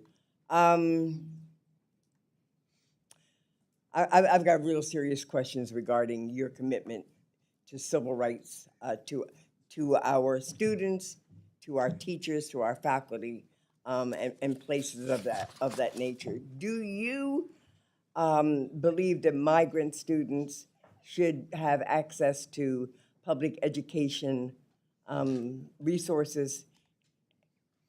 Well, migrant students do have access. Do at you this believe point. that they should continue? In some instances, yes. Okay. Do you believe that the position of this administration to reduce the resources and the support to migrant students, at the same time they've encouraged and perhaps facilitated the coming to this country of white South Afrikaners? I'm not sure. Is an issue of favoritism and prioritization of white over color? Well, if I am going to have to take a couple of minutes to answer this, Well, because answer it. this administration, President Trump has made it very clear that he will not tolerate discrimination, whether it's anti-Semitism, whether it's race-related, at all on any of our schools. Okay, I'm asking you. our I'm schools. asking you Well, about I'm going to your answer this opinion, question if I because I'm may. going to tell you, I know what the president's position is. He's made it quite clear. I'm asking you, as the Secretary of Education, how you perceive this? Yes or no? If this is I not am an the Secretary- illustration of replacement and favoritism, say no. If it I is, am- say yes. I am the Secretary of Education who has been approved to run this agency by Congress, and I was appointed by the President, and I serve at his pleasure under his mandate. So therefore, the Thank you. direction of his administration is what appreciate I will follow. Do you recognize the fact that one of the important reasons that the federal government got into public education was to establish that there would be standards so that children would be treated equally in pursuing education, that states had been found to discriminate against black students in particular in many of the states, and that to send that responsibility and authority back to the states would just enhance those disparities, again, considering the environment in which this president continues to foster about who's important and who's not? Yes or no? Congresswoman, there are laws on the books in Title VI that totally. Laws don't mean therefore- anything to this administration. I'm asking you, do you realize that to send authority back to the states, to eliminate your oversight, to eliminate your accountability, to eliminate your determination as to resources going to schools that are teaching, public schools that are teaching underserved communities, that this will result in the very reason that we had to get the involvement of the federal government in this issue? And that's a yes or a no. Either you believe it or you don't. It isn't a yes or no, but I will not respond to any question based on the theory that this administration doesn't care anything about the law and operates outside it. So This that is a administration mischaracterization, and I will I respond. reclaim my time for 5 seconds, because you can say anything you want, your rhetoric means nothing to me. What means something to me is the actions of this administration, from the President of the United States conducting himself in a corrupt manner to his family, enriching him and himself corruptly, to determine that this administration can tell you what's right, what's wrong, what's lawful, what's not, that it can arrest judges, it can arrest lawyers, it can use its power to bully people. And I'm telling you, the Department of Education is one of the most important departments in this country, and you should feel shameful to be engaged with an administration that doesn't give a damn. Ms. Litlow. I yield back. Secretary McMahon, thank you for being here, and thank you for your dedication towards furthering education in our country. We're so grateful to have you in that chair. And I think all my colleagues on this dais and most in Congress would agree that education is the answer. Education is the answer to lifting communities out of poverty. If you educate a child, you give them a future. And I know you believe that wholeheartedly. And one thing that we've seen happen across our state of Louisiana is when parents don't have a choice, that's a travesty. And so for those parents who public education was failing their students, they had the opportunity to form charter schools. And what a blessing that has been to Louisiana. I'd like to give a shout out to one of my most impressive charter schools that I've had the opportunity to tour. It's called the ACE Charter School. Is a group of concerned parents, especially mamas, mama bears, who came together and said, we need an option for our artistic children to be able to have a place where they can grow and thrive and receive special education directed straight towards them. And it's been an incredible honor to witness them thrive. They have a waiting list that blows my mind how many parents are eager to get their children into those schools. And so while we wait on what the final plan will be for the Department of Education to send more power back to the states, I was encouraged that in the skinny budget you plussed up a bit for charter schools, and would just like to hear your thoughts on how we move forward with that option for parents. Well, thanks very much for your question. And with the increase in the budget, I think the president is showing his commitment to wanting to make sure that all students had the opportunity of choice. There are about 1 million students on the waiting list now for charter schools.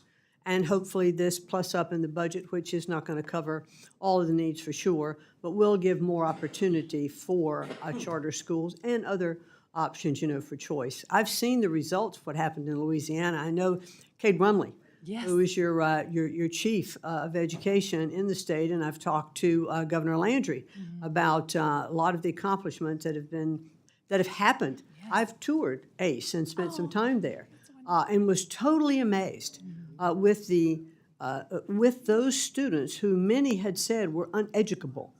And looking at the things that they have been able to do because they did have the opportunity to go to that particular school. And I'm very, very pleased that actually the founder of ACE has come on board with us for a short term at the Department of Education for her consult. So I'm very pleased about that. So I do believe that with more choice, with more opportunity, we will see our scores go up. Because what's happened is there are many children that have been trapped in failing schools. And, my esteemed Congresswoman has left. I was going to say, one of the things that I think is the most detrimental to underprivileged students or any child that doesn't have equal access is they get trapped in a failing school, and that should not happen. Their parents should have the ability to say, my child should be able to go to this school over here because they are doing better. They can do better if they have that opportunity. And if we continue to pigeonhole students in failing schools and not give them that opportunity, we are failing them. And quite frankly, we have failed in education in our country. When we see these scores continue to decline and the answer is, well, throw more money, create more programs, let's do more of this, it's not worked. Right. It has not worked. The scores continue to go down.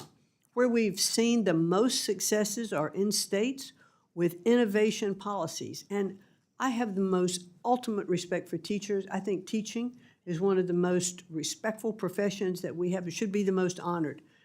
And when teachers are allowed to teach and be creative and innovative in their classroom and not spend half of their day in compliance with regulatory requirements because of the programs that are there, we will see better outcomes and results. And I am a firm believer in that. I'm a firm believer that education is the cornerstone of our country. It's a cornerstone for developing our economics, our defense, and every other thing we do. But there does not have to be a bureaucracy in Washington that is dictating how our students and our children throughout our country do get educated. Could not agree with you more. And thank you for supporting our governor and superintendent. I think they're doing a fabulous job. And the numbers prove it as our scores continue to climb. Real quickly, I have a bill that I introduced, H.R. 3453, the Empower Charter School Educators to Lead Act, that would provide modest targeted planning grants using existing charter school programs funds to help experienced educators with early stages of designing a high-quality charter school. Do you agree that a small amount of planning funding can make a big difference in helping strong local applicants get their innovative charter schools across the finish line? Well, I do hope that this plus up with the president's budget, some funds, and it can be used for many different kinds of programs. Okay, thank you for your time. I yield back. Ms. Dean.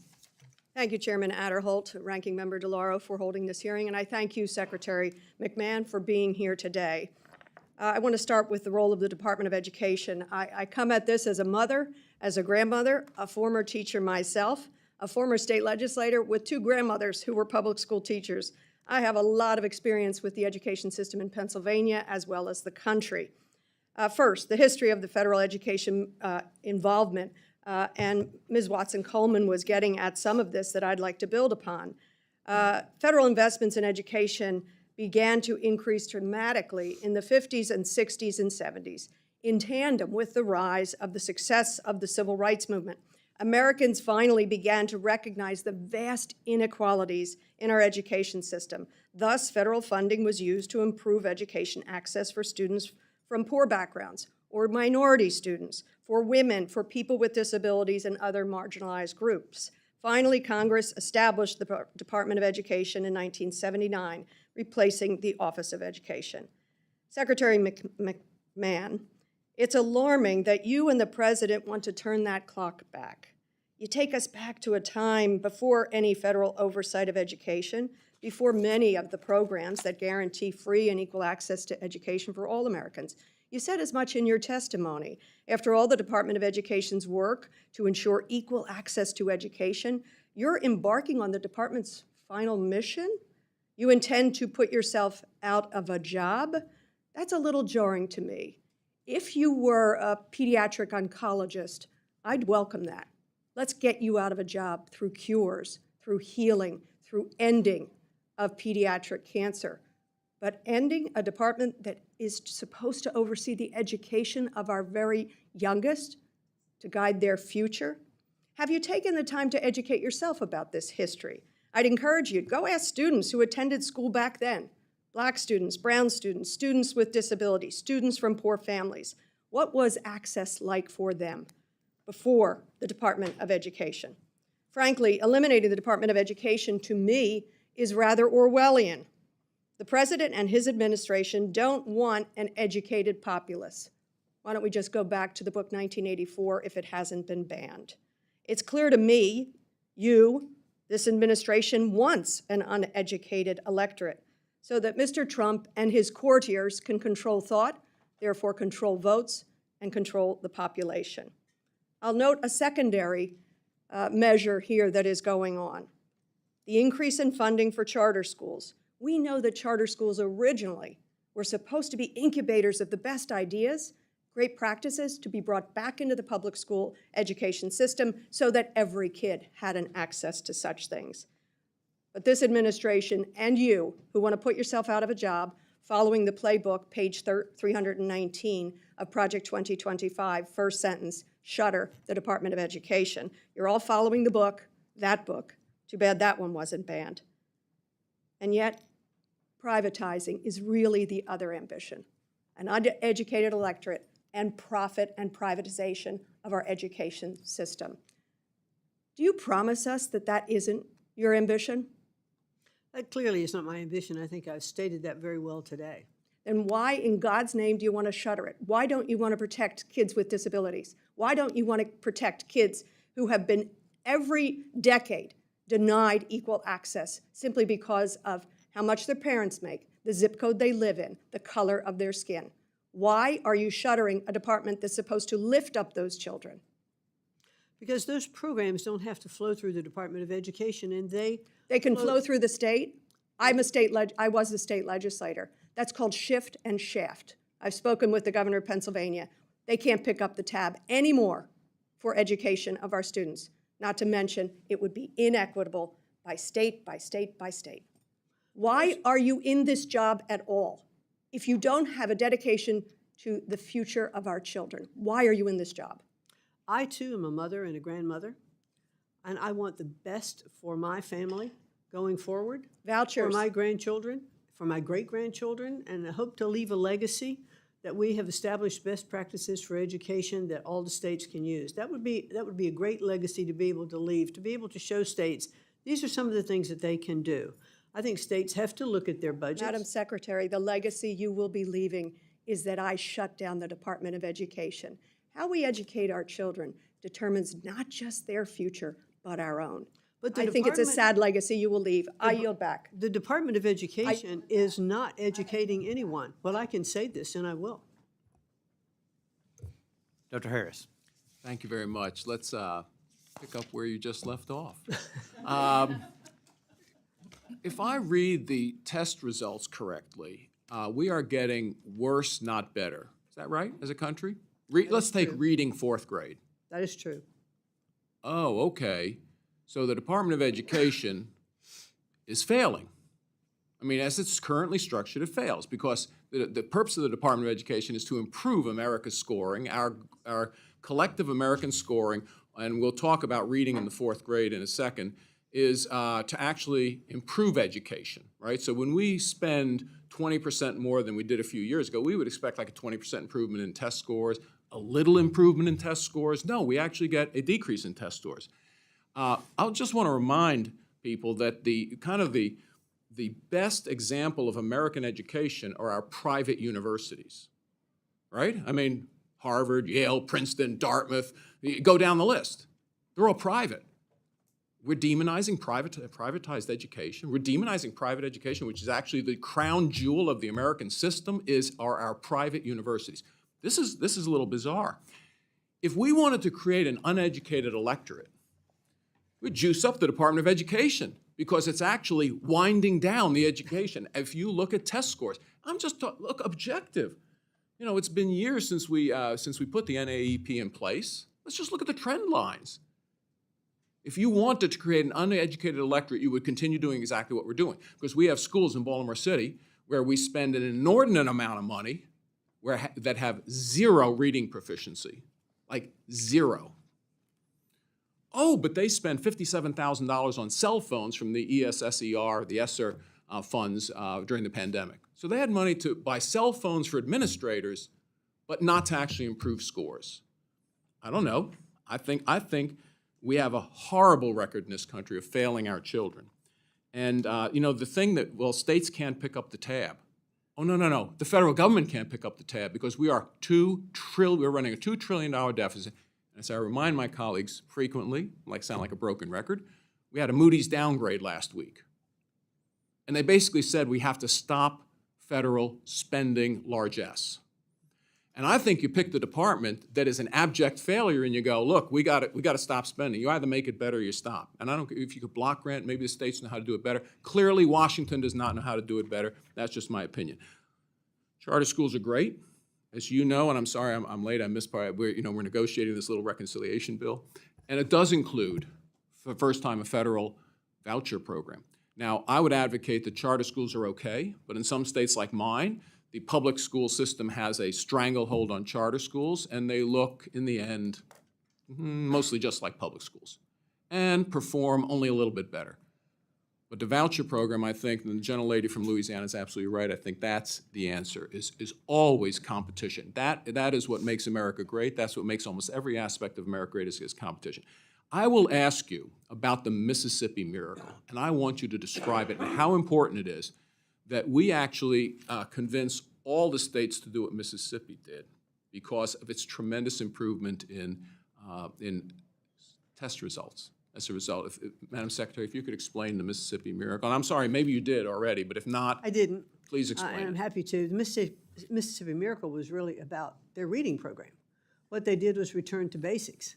What they've done in Louisiana, what Texas is now looking at, what other states are looking at too, and that is the returning to the science of reading. I did talk about that a little bit earlier, the science of reading, which is getting back to phonetics and teaching the way that students learn to read better in the beginning. And we are seeing incredible improvements. Mississippi Miracle, I think Mississippi was number 3 from the bottom in terms of their proficiency in reading, and through this program that they launched, they've come up to number 20, maybe a little higher by now. But that was a huge jump.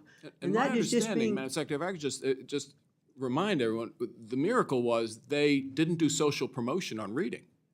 You had to learn to read. Yes. When you left the 3rd grade, because the studies are pretty clear, the STAR study in Tennessee, pretty clear. If you don't read by the end of the 3rd grade, forget it.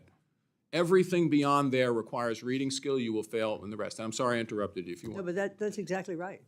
And as I said earlier, up through third grade, you're learning to read, and beyond that, you're reading to learn. Yeah. And you're right. You cannot be successful if you cannot read. Yeah, and our current policy just condemns, unfortunately, frequently, inner city youth to a life that is, we condemn them to a life where they can't read, and because they can't read, they won't succeed like everyone else does. So I congratulate you for your efforts, Madam Secretary, and I yield back. Thank you. Thank you, Mr. Chairman. And thank you, Secretary McMahon, for being here in our committee hearing this morning. You know, I believe we are very fortunate to have you. And I think President Trump made an amazing pick when he nominated you. And I think you will take the Department of Education to where it needs to be. And that is supporting the states, sending education back to the states. You know, for decades, the Department of Education has grown far beyond its original intent, imposing mandates, funding ideological programs, and entangling schools in red tape that distracts from its core mission of education, but not education at the federal level, but education at the state level. All the while, student performance has declined, as had been mentioned plenty of times, costs have ballooned, and bureaucratic overhead has exploded. President Trump's FY26 budget is a budget request is a strong step in the right direction as it cuts wasteful and duplicative programs, and it lays the groundwork for an education system that is more accountable and far more responsive to students than the one we currently have right now. This budget would spend less, centralize less, and return power to where it belongs, to the states, to the parents, and to the local communities. But first, I want to address the radical gender ideology promoted by the Department of Education during the last 4 years of the Biden-Harris administration. In April 2024, the department finalized a new Title IX rule redefining sex-based discrimination to include gender identity. Protecting all students is essential for a strong learning environment, and yet this extreme policy put female students at great risk. We've seen the left force female students and athletes to share spaces such as bathrooms, locker rooms, and sports with biological males. They have no interest in protecting young girls or women. After all, if you cannot define a woman, you cannot defend a woman. In fact, at last year's budget hearing, former Education Secretary Cardona repeatedly refused to define what a woman was, dodging my question 3 separate times. So, Secretary McMahon, can your Department of Education now define for me what a woman is? Me. Perfect. I was born a girl, and I grew to be an adult woman. Thank you. Thank you. It's refreshing to see that the Trump administration and the Department of Education, with you at the helm, is returning to common sense policies grounded in biological reality to protect young girls in schools. I was proud to see President Trump on his first day in office sign an executive order to push back against gender ideology and restore biological truth in federal policy. Surrounded by young female athletes, he also signed an order effectively banning biological males from women's sports and spaces. President Trump took swift action to end the left's harmful agenda that has endangered and devalued women across the country. Remarkably, just 1 day after the order was signed, the NCAA updated its eligibility policies to prohibit biological males from competing in women's sports. Secretary McMahon, as you know, President Trump signed an executive order on March 20th, 25, to dismantle the Department of Education. And I'd like you to clear up some misconceptions about this executive order. Can you confirm that the President's budget fully preserves critical funding for schools, specifically Title I Part A for low-income districts, and special education funding under the Individuals with Disabilities Education Act, while also targeting wasteful bureaucracy, but not the essential resources that students and teachers rely upon? Yes. Thank you. Thank you. Since 1980, taxpayers have spent nearly $3 trillion on federal education funding. Per pupil spending in public schools has skyrocketed since then, yet test scores, as has been mentioned many times, have failed to improve meaningfully. Reading and math scores have either flatlined or declined according to the National Assessment of Educational Progress. Does streamlining bureaucracy at the Department of Education mean students and teachers will receive less funding, or does it actually mean does it actually ensure that more of each dollar reaches the classroom? More of each dollar will reach the classroom because we're eliminating a lot of the bureaucratic red tape that takes time and money to comply with. Thank you. Thank you. My last question, how does this budget begin the long overdue work of returning educational control to parents and local communities? And how does it support school choice initiatives that expand parental options and improve academic outcomes? Well, thank you, sir, for that question.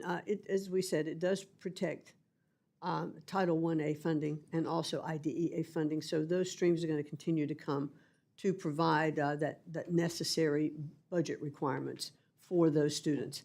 But just by, as I've been speaking about, the president's looking at making sure that no student is imprisoned, if you will, in a failing school. That should not happen. So he wants to have more options, more opportunities. One of those is through increasing the charter school budget. He doesn't say charter schools are the be-all and end-all. He's simply saying it is a choice.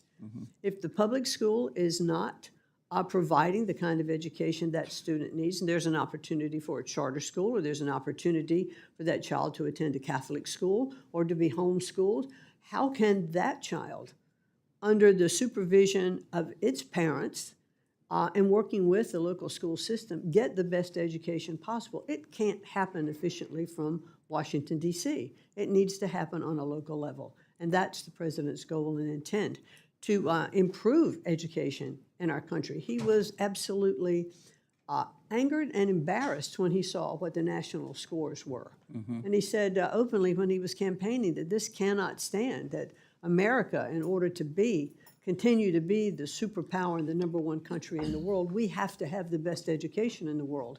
We have to provide equal access to quality education for every child in America, and that is his goal. Well, thank you. That is very refreshing to hear, and thank you for your strong leadership, and I yield back. Thank you. We will now move to the second round of questioning, and we'll cut back on the timing a little bit to make sure everyone gets their questions in, so we'll go with a 3-minute round, and I'll start with Ranking Member DeLauro. Thank you, Mr. Chairman. I want to hit back on TRIO for a second. Your budget justifies the elimination of 2 bipartisan college access programs, as TRIO and Gear Up. And you claim, and this is a quote, access to college is not the obstacle it was for students of limited means. What is your basis for that claim? Simply because we have more programs reaching into the communities and schools are being more active in recruiting those schools. And if they're not, they should be. Because it is, I believe, up to schools also to be reaching in their communities and the state level. And so if we can be helpful and looking at programs that can help with that kind of outreach from the state level, then that's what we should do. Well, let me just, data is clear. Students from wealthy families are almost 3.5 times more likely to attend college than students from low-income families. And 76% of students from the upper income bracket complete college in 6 years versus 48% of students from the bottom income bracket. As Secretary of Education, you cannot look away from the needs of youngsters from low-income backgrounds hoping to get a college education or a technical education. How can you justify the elimination of TRIO and Gear Up when we have so much more work to do on college access? I refer you to a document by the Brookings Institute that talks about the college enrollments vary depending on the socioeconomic status of a student's family. So TRIO and Gear Up, which has been a bipartisan effort, I can still hear the voice of the chair at the time of this subcommittee, Ralph Regula, who spoke eloquently about the benefits of TRIO and Gear Up, and the chairman of the full committee, with whom I have put bills together over the years, a mutual support of the issues of TRIO and Gear Up, because what kind of access it provides to youngsters from lower income families, and to deny people that opportunity because of some, I don't know what your decision is based on, What is the study? What is the scholarship? Except some construct that you or the president or Elon Musk has come up with, that it is not an obstacle for students of limited means. Do you have any idea how people live here in this country today? People are living paycheck to paycheck. Their wages have not gone up, and they find themselves wanting to figure out how they can pay their health care costs, how they can pay their housing costs, how they can put the food on the table, and how they can get their kids educated. Let us see the studies, as Mr. Simpson pointed out.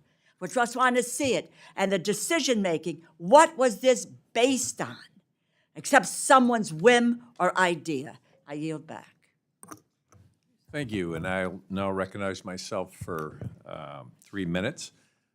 Madam Secretary, I appreciate your emphasis on reading, and I think that is really very important. It certainly opens up a whole opportunity for students. Another area where there's an opportunity for students that if they don't make the most of that opportunity, it really limits their capabilities, and that's in middle school math.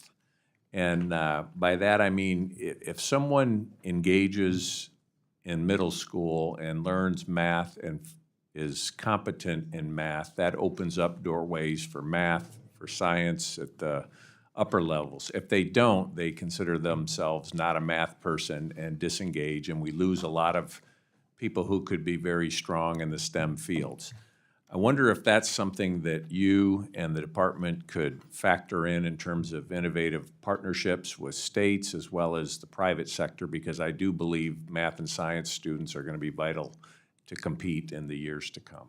Well, that is, I would like to see more public-private partnerships, especially clearly at the state level.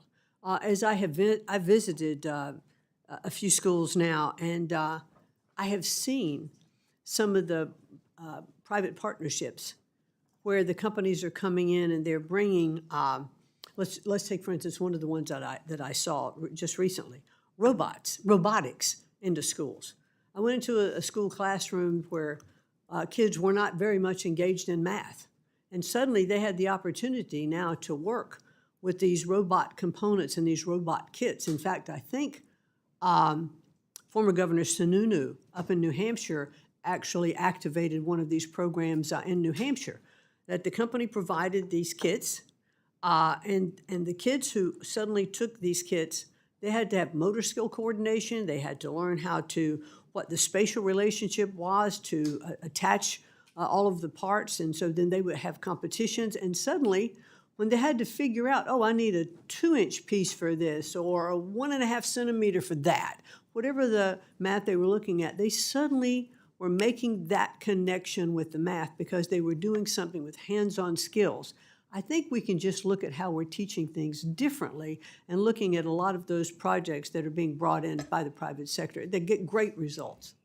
Thank you, and I just want to get your thoughts on the activities of the Chinese Students and Scholars Association in America that's collectively overseen by the CCP's United Front Work Department.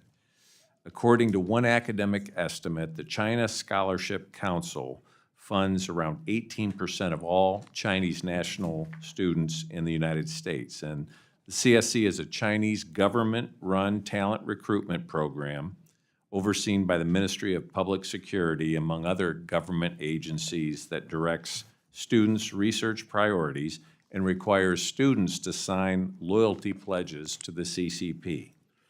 I'm wondering if there are rules and procedures that you have in place to mitigate the risk posed by the CSC to research security and student safety, and if it's something that we can strengthen those rules by working with you and the department. I'd like to work with you on that. I need to learn more about it. I'm not all that familiar with it at this point, but I'd look forward to working with you on that. Thank you very much. Mr. Hoyer. Thank you very much, Madam Secretary. In 3 minutes, we can't really do much in terms of these questions.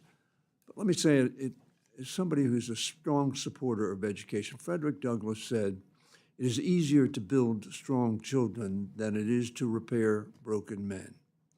Ted Agnew said, The cost of failure far exceeds the price of progress. If we fail in educating our children, and let me make sure that maybe we ought to be a little humble. Many of the countries that score much better than we do, how is their education system organized? Now, I know the question is rhetorical. By nations, not by this group. Why did Mississippi do so badly? Because they were poor.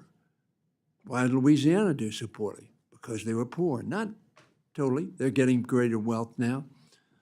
But we ought to be working together, because I can't believe there's a member of this dais or sitting before us that doesn't want children to do better. Why? Because we're in a very competitive world.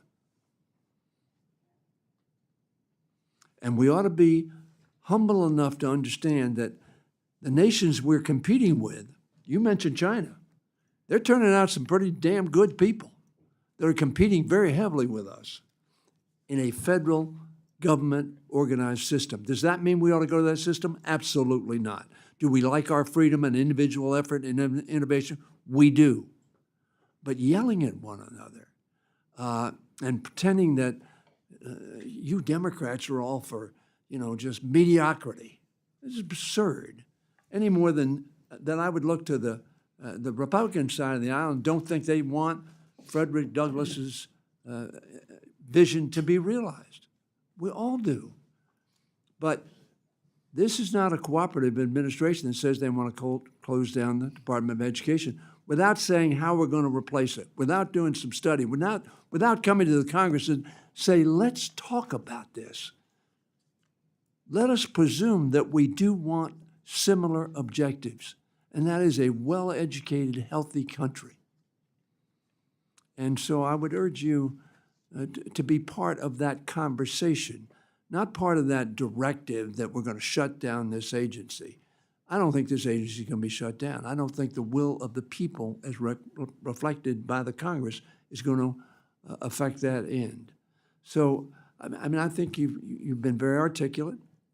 I care deeply about this. As I told you, there are 86 Judith P. Hoyer Early Childhood Education Centers in our state, where she brought everybody together, full service, not stovepipe, not you're a teacher, you're a nurse, you're a social service, you help parents have housing. She brought them together. We have 86 of those centers.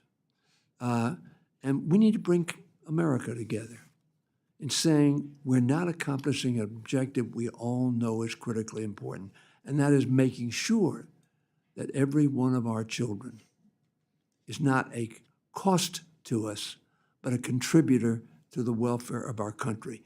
Then America will be great. Well said. I certainly appreciate that. The fact is, sir, with all due respect, we have failed with everything that we've put in place, with programs of the best of intentions, of working together, and we've not done it well enough. But we have failed our students to look at these scores. We have to do something different. I definitely want to work with Congress, because that is the only way I think that we can achieve our goals, is working with Congress, and I look forward to that. Good. Thank you. Representative Bice. Thank you, and thank you, Madam Secretary, for staying some additional time. I want to circle back on my final question in the earlier round in regards to the anti-Semitism we've seen across the country, not only in colleges and universities, but also in elementary schools across the country. I mentioned I have an individual, a friend of mine, whose daughters were at a public school. They were harassed, and the issues were not addressed, and the parents were forced to take their children out of a public school and put them into a private school for their own safety. And so I'd like to hear, you wanted to, I think, follow up on that issue, and I wanted to give you the opportunity. Well, thank you. I certainly, the President has made it very clear that he does not condone any kind of discrimination, racial, and especially we've seen it, religious, we've seen it across our college campuses, some of the most elite in the country. And we took very strong and very decisive action against those universities who clearly were not protecting Jewish students against anti-Semitism, when they were anti-Semitic, those that were attacking them. When you've seen students barricaded in the library, and others pounding on the glass, going, "Death to Jews, death to Israel, death to the United States." That is unacceptable in our college campuses. And we reacted. We reacted to Columbia. First did not, that happened, this incident happened at Columbia. And I met with the president of Columbia. I've had 2 conversations now with the current president of Columbia. We've talked about things that we need to do at those universities.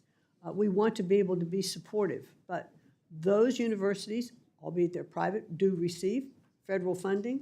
We have leverage to withhold some of that federal funding or to cancel some of the grants, and we will do that unless it can be proven that these colleges and universities are going to respect all rights and set their policy in place and enforce them.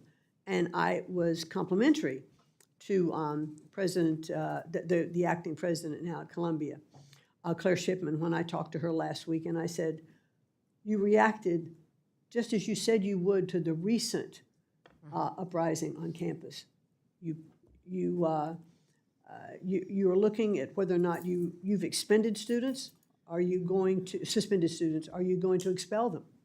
And that's still what she's looking at. So we've seen that kind of action can deliver results.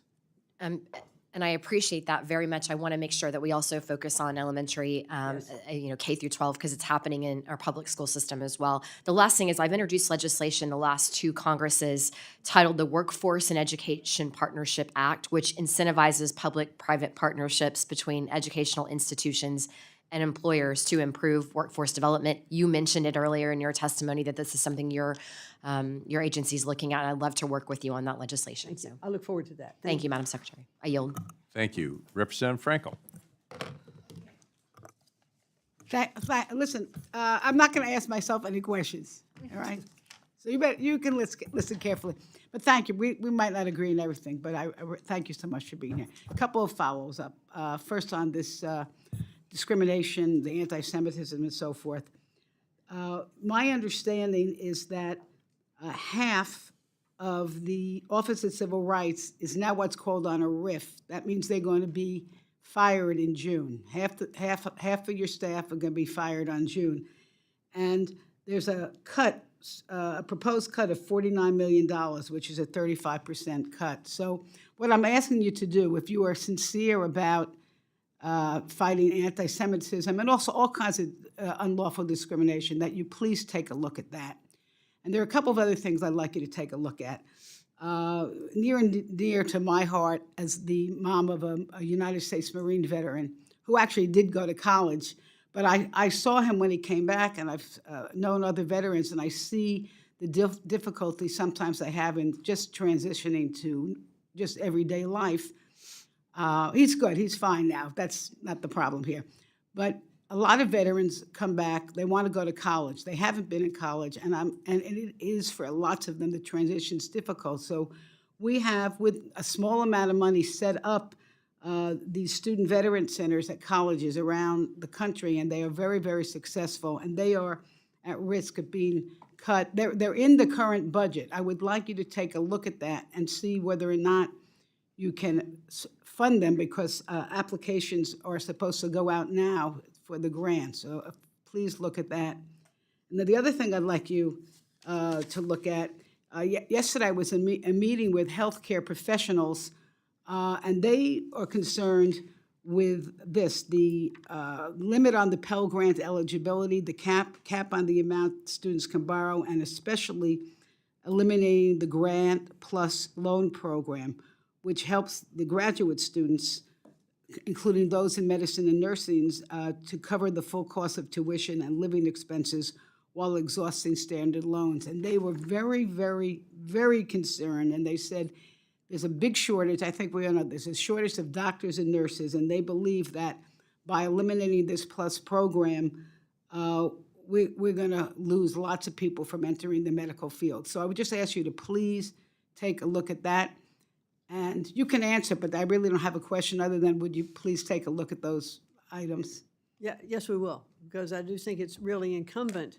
We do know that we have a shortage of nurses and doctors, and I think there are a lot of educational programs, that we can look at to train nurse technicians to get them into the marketplace faster to service a lot of the needs. And so a lot of those different kind of programs I'd like to discuss with you. Okay, and take a look at those loan programs, because that's what they are worried about. And again, let's enforce the discrimination, and let's help our veterans.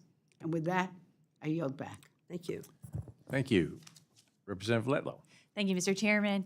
Madam Secretary, I know you've addressed it multiple times today, but just to put my constituents at ease, I represent a mostly rural district, and I know there's been a lot of fear-mongering out there about Title I funding.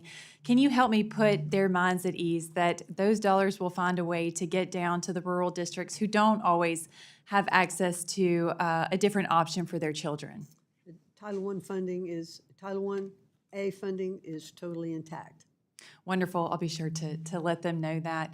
Last year I actually questioned Secretary Cardona on his handling of providing more administrative staff to work on student loan forgiveness, as opposed to the disastrous FAFSA rollout that we were dealing with. I come from higher education, so I know how detrimental that can be for higher ed, and especially for parents and students trying to figure out what college they're going to go to.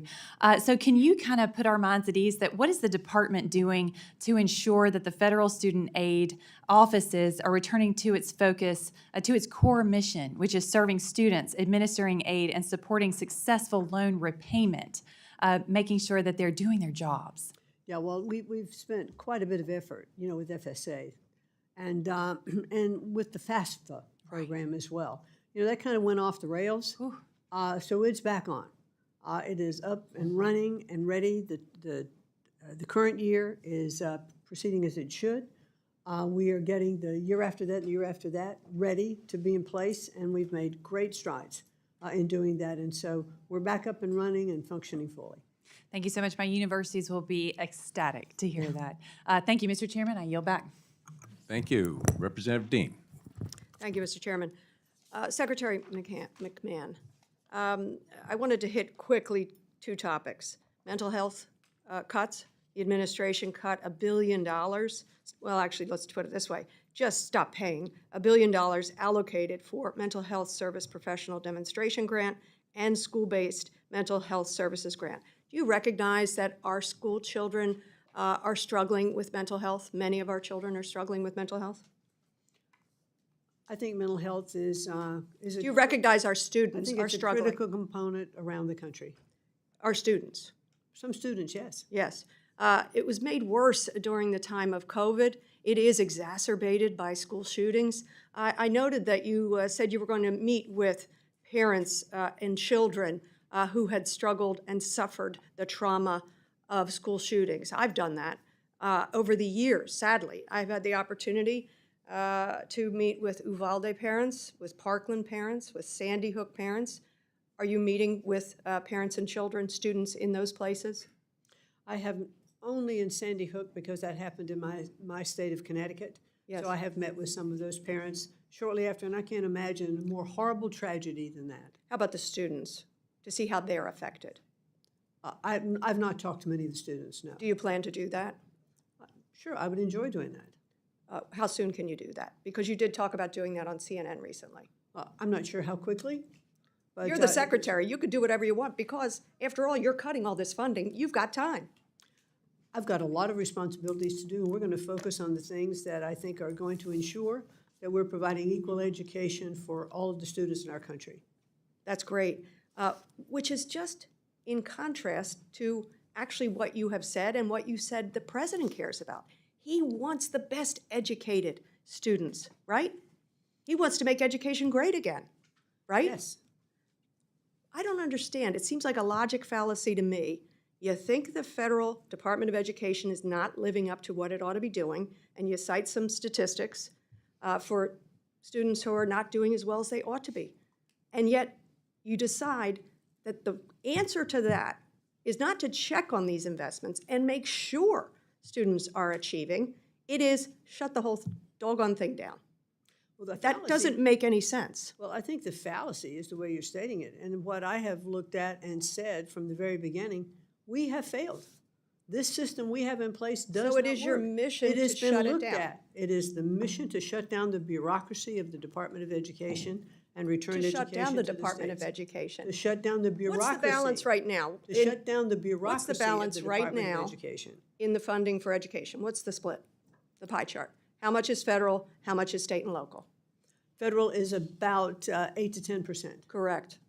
The rest is state and local. The burden is already there.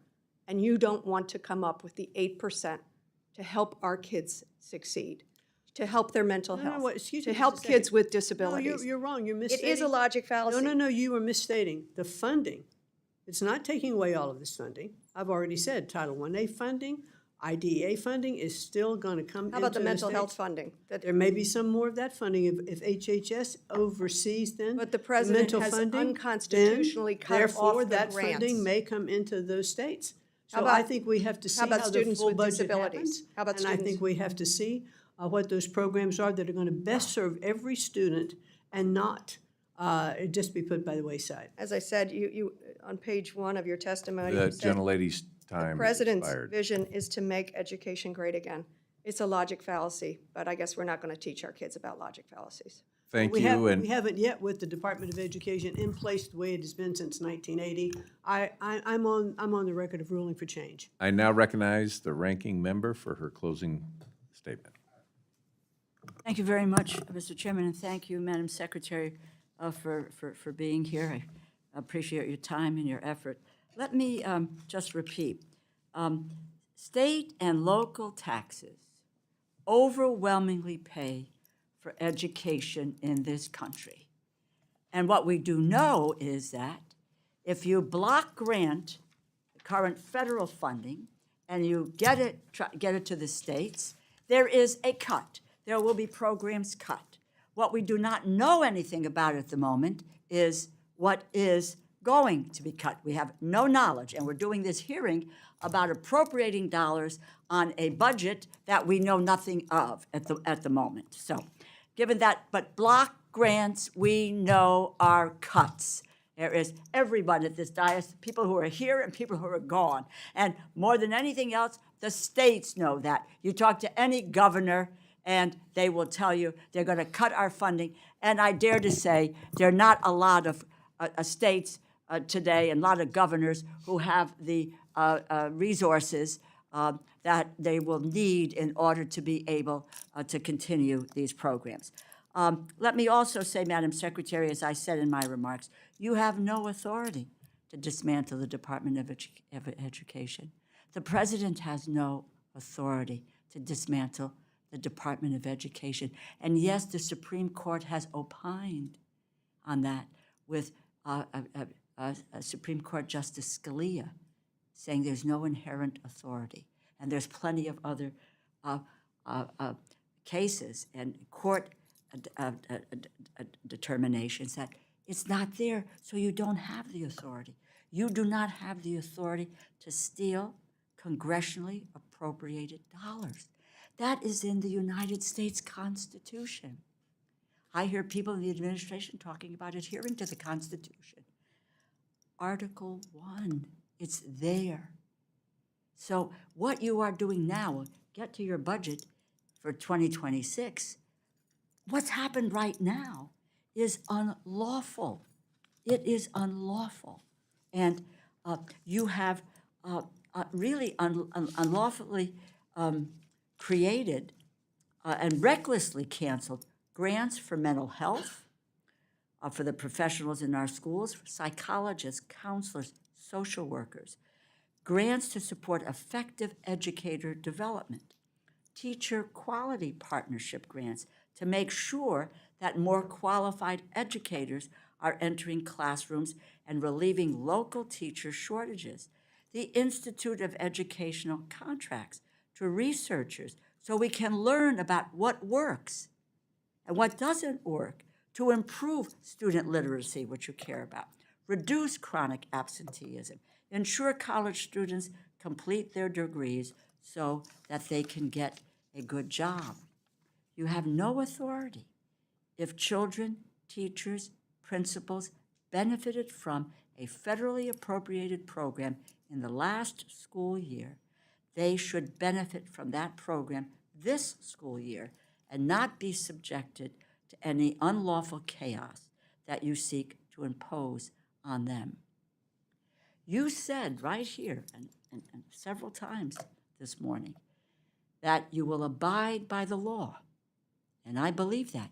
The law is 2025 budget is under a continuing resolution based on the 2024 budget, which has pages of directives as to what can be, what are the resources for, what the programs are for. As I understand you and your commitment to abide by the law, which means that we are going to reverse these efforts that apply to 2025. And we will hold you accountable to that. I am glad to hear that you will abide by the law.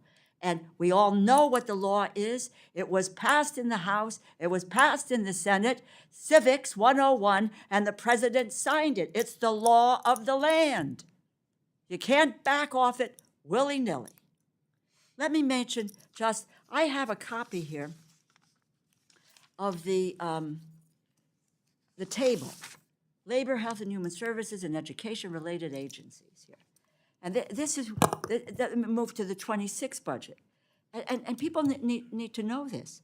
Impact aid, we have no information about. Comprehensive Literacy Development Grant, eliminated. Innovative approaches to literacy, eliminated. We go to school improvement programs. Most of it to be determined. We don't know where it's all going here. Indian education, no info, to be determined. Innovation and improvement. Basically, there's money for the charter schools, but everything else is to be determined.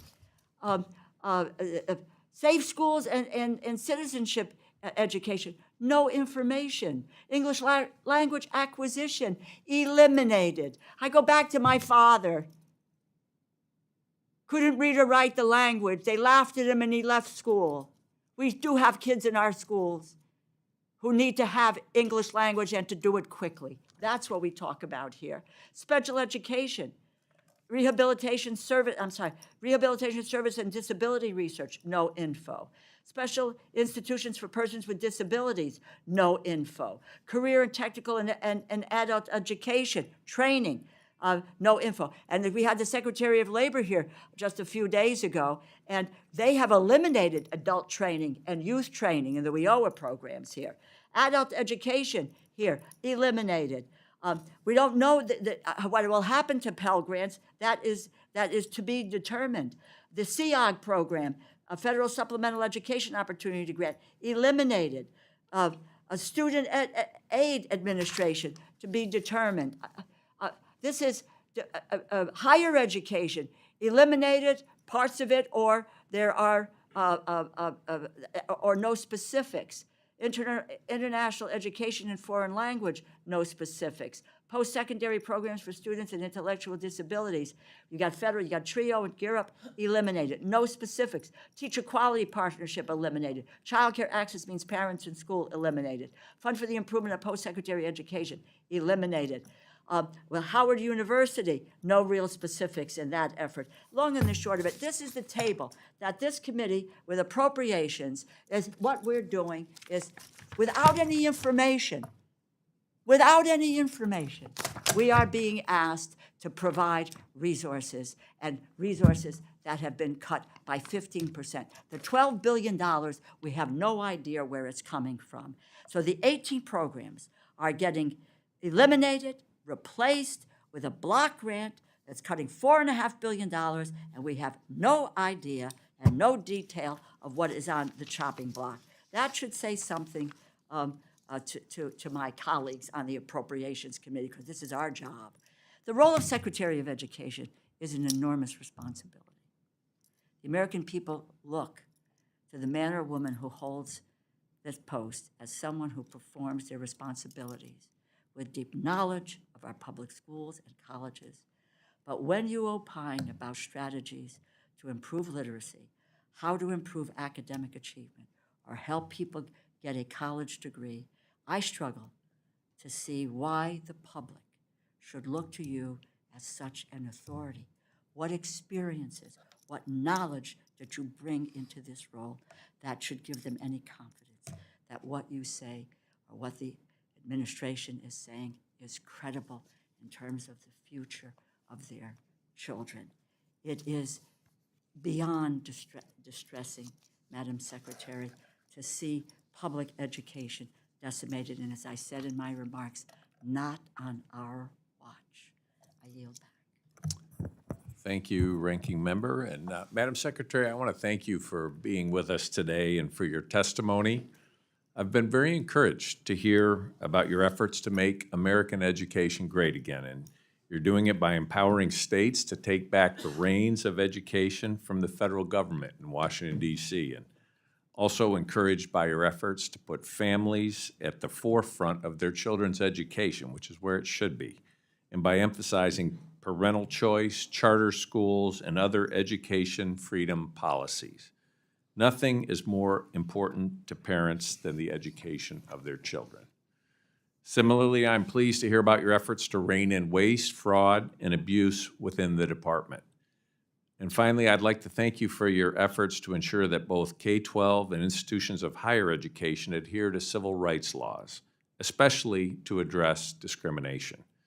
As you noted in your testimony, every student deserves an education free from bias, unfair treatment, or ideological agendas that undermine equal opportunity. So thank you again, Madam Secretary, for your hard work and for joining us today. And we look forward to partnering with you as we just consider the department's budget request. And with that, the hearing is adjourned. Thank you very much. We've got to get her to our next meeting. Thank you.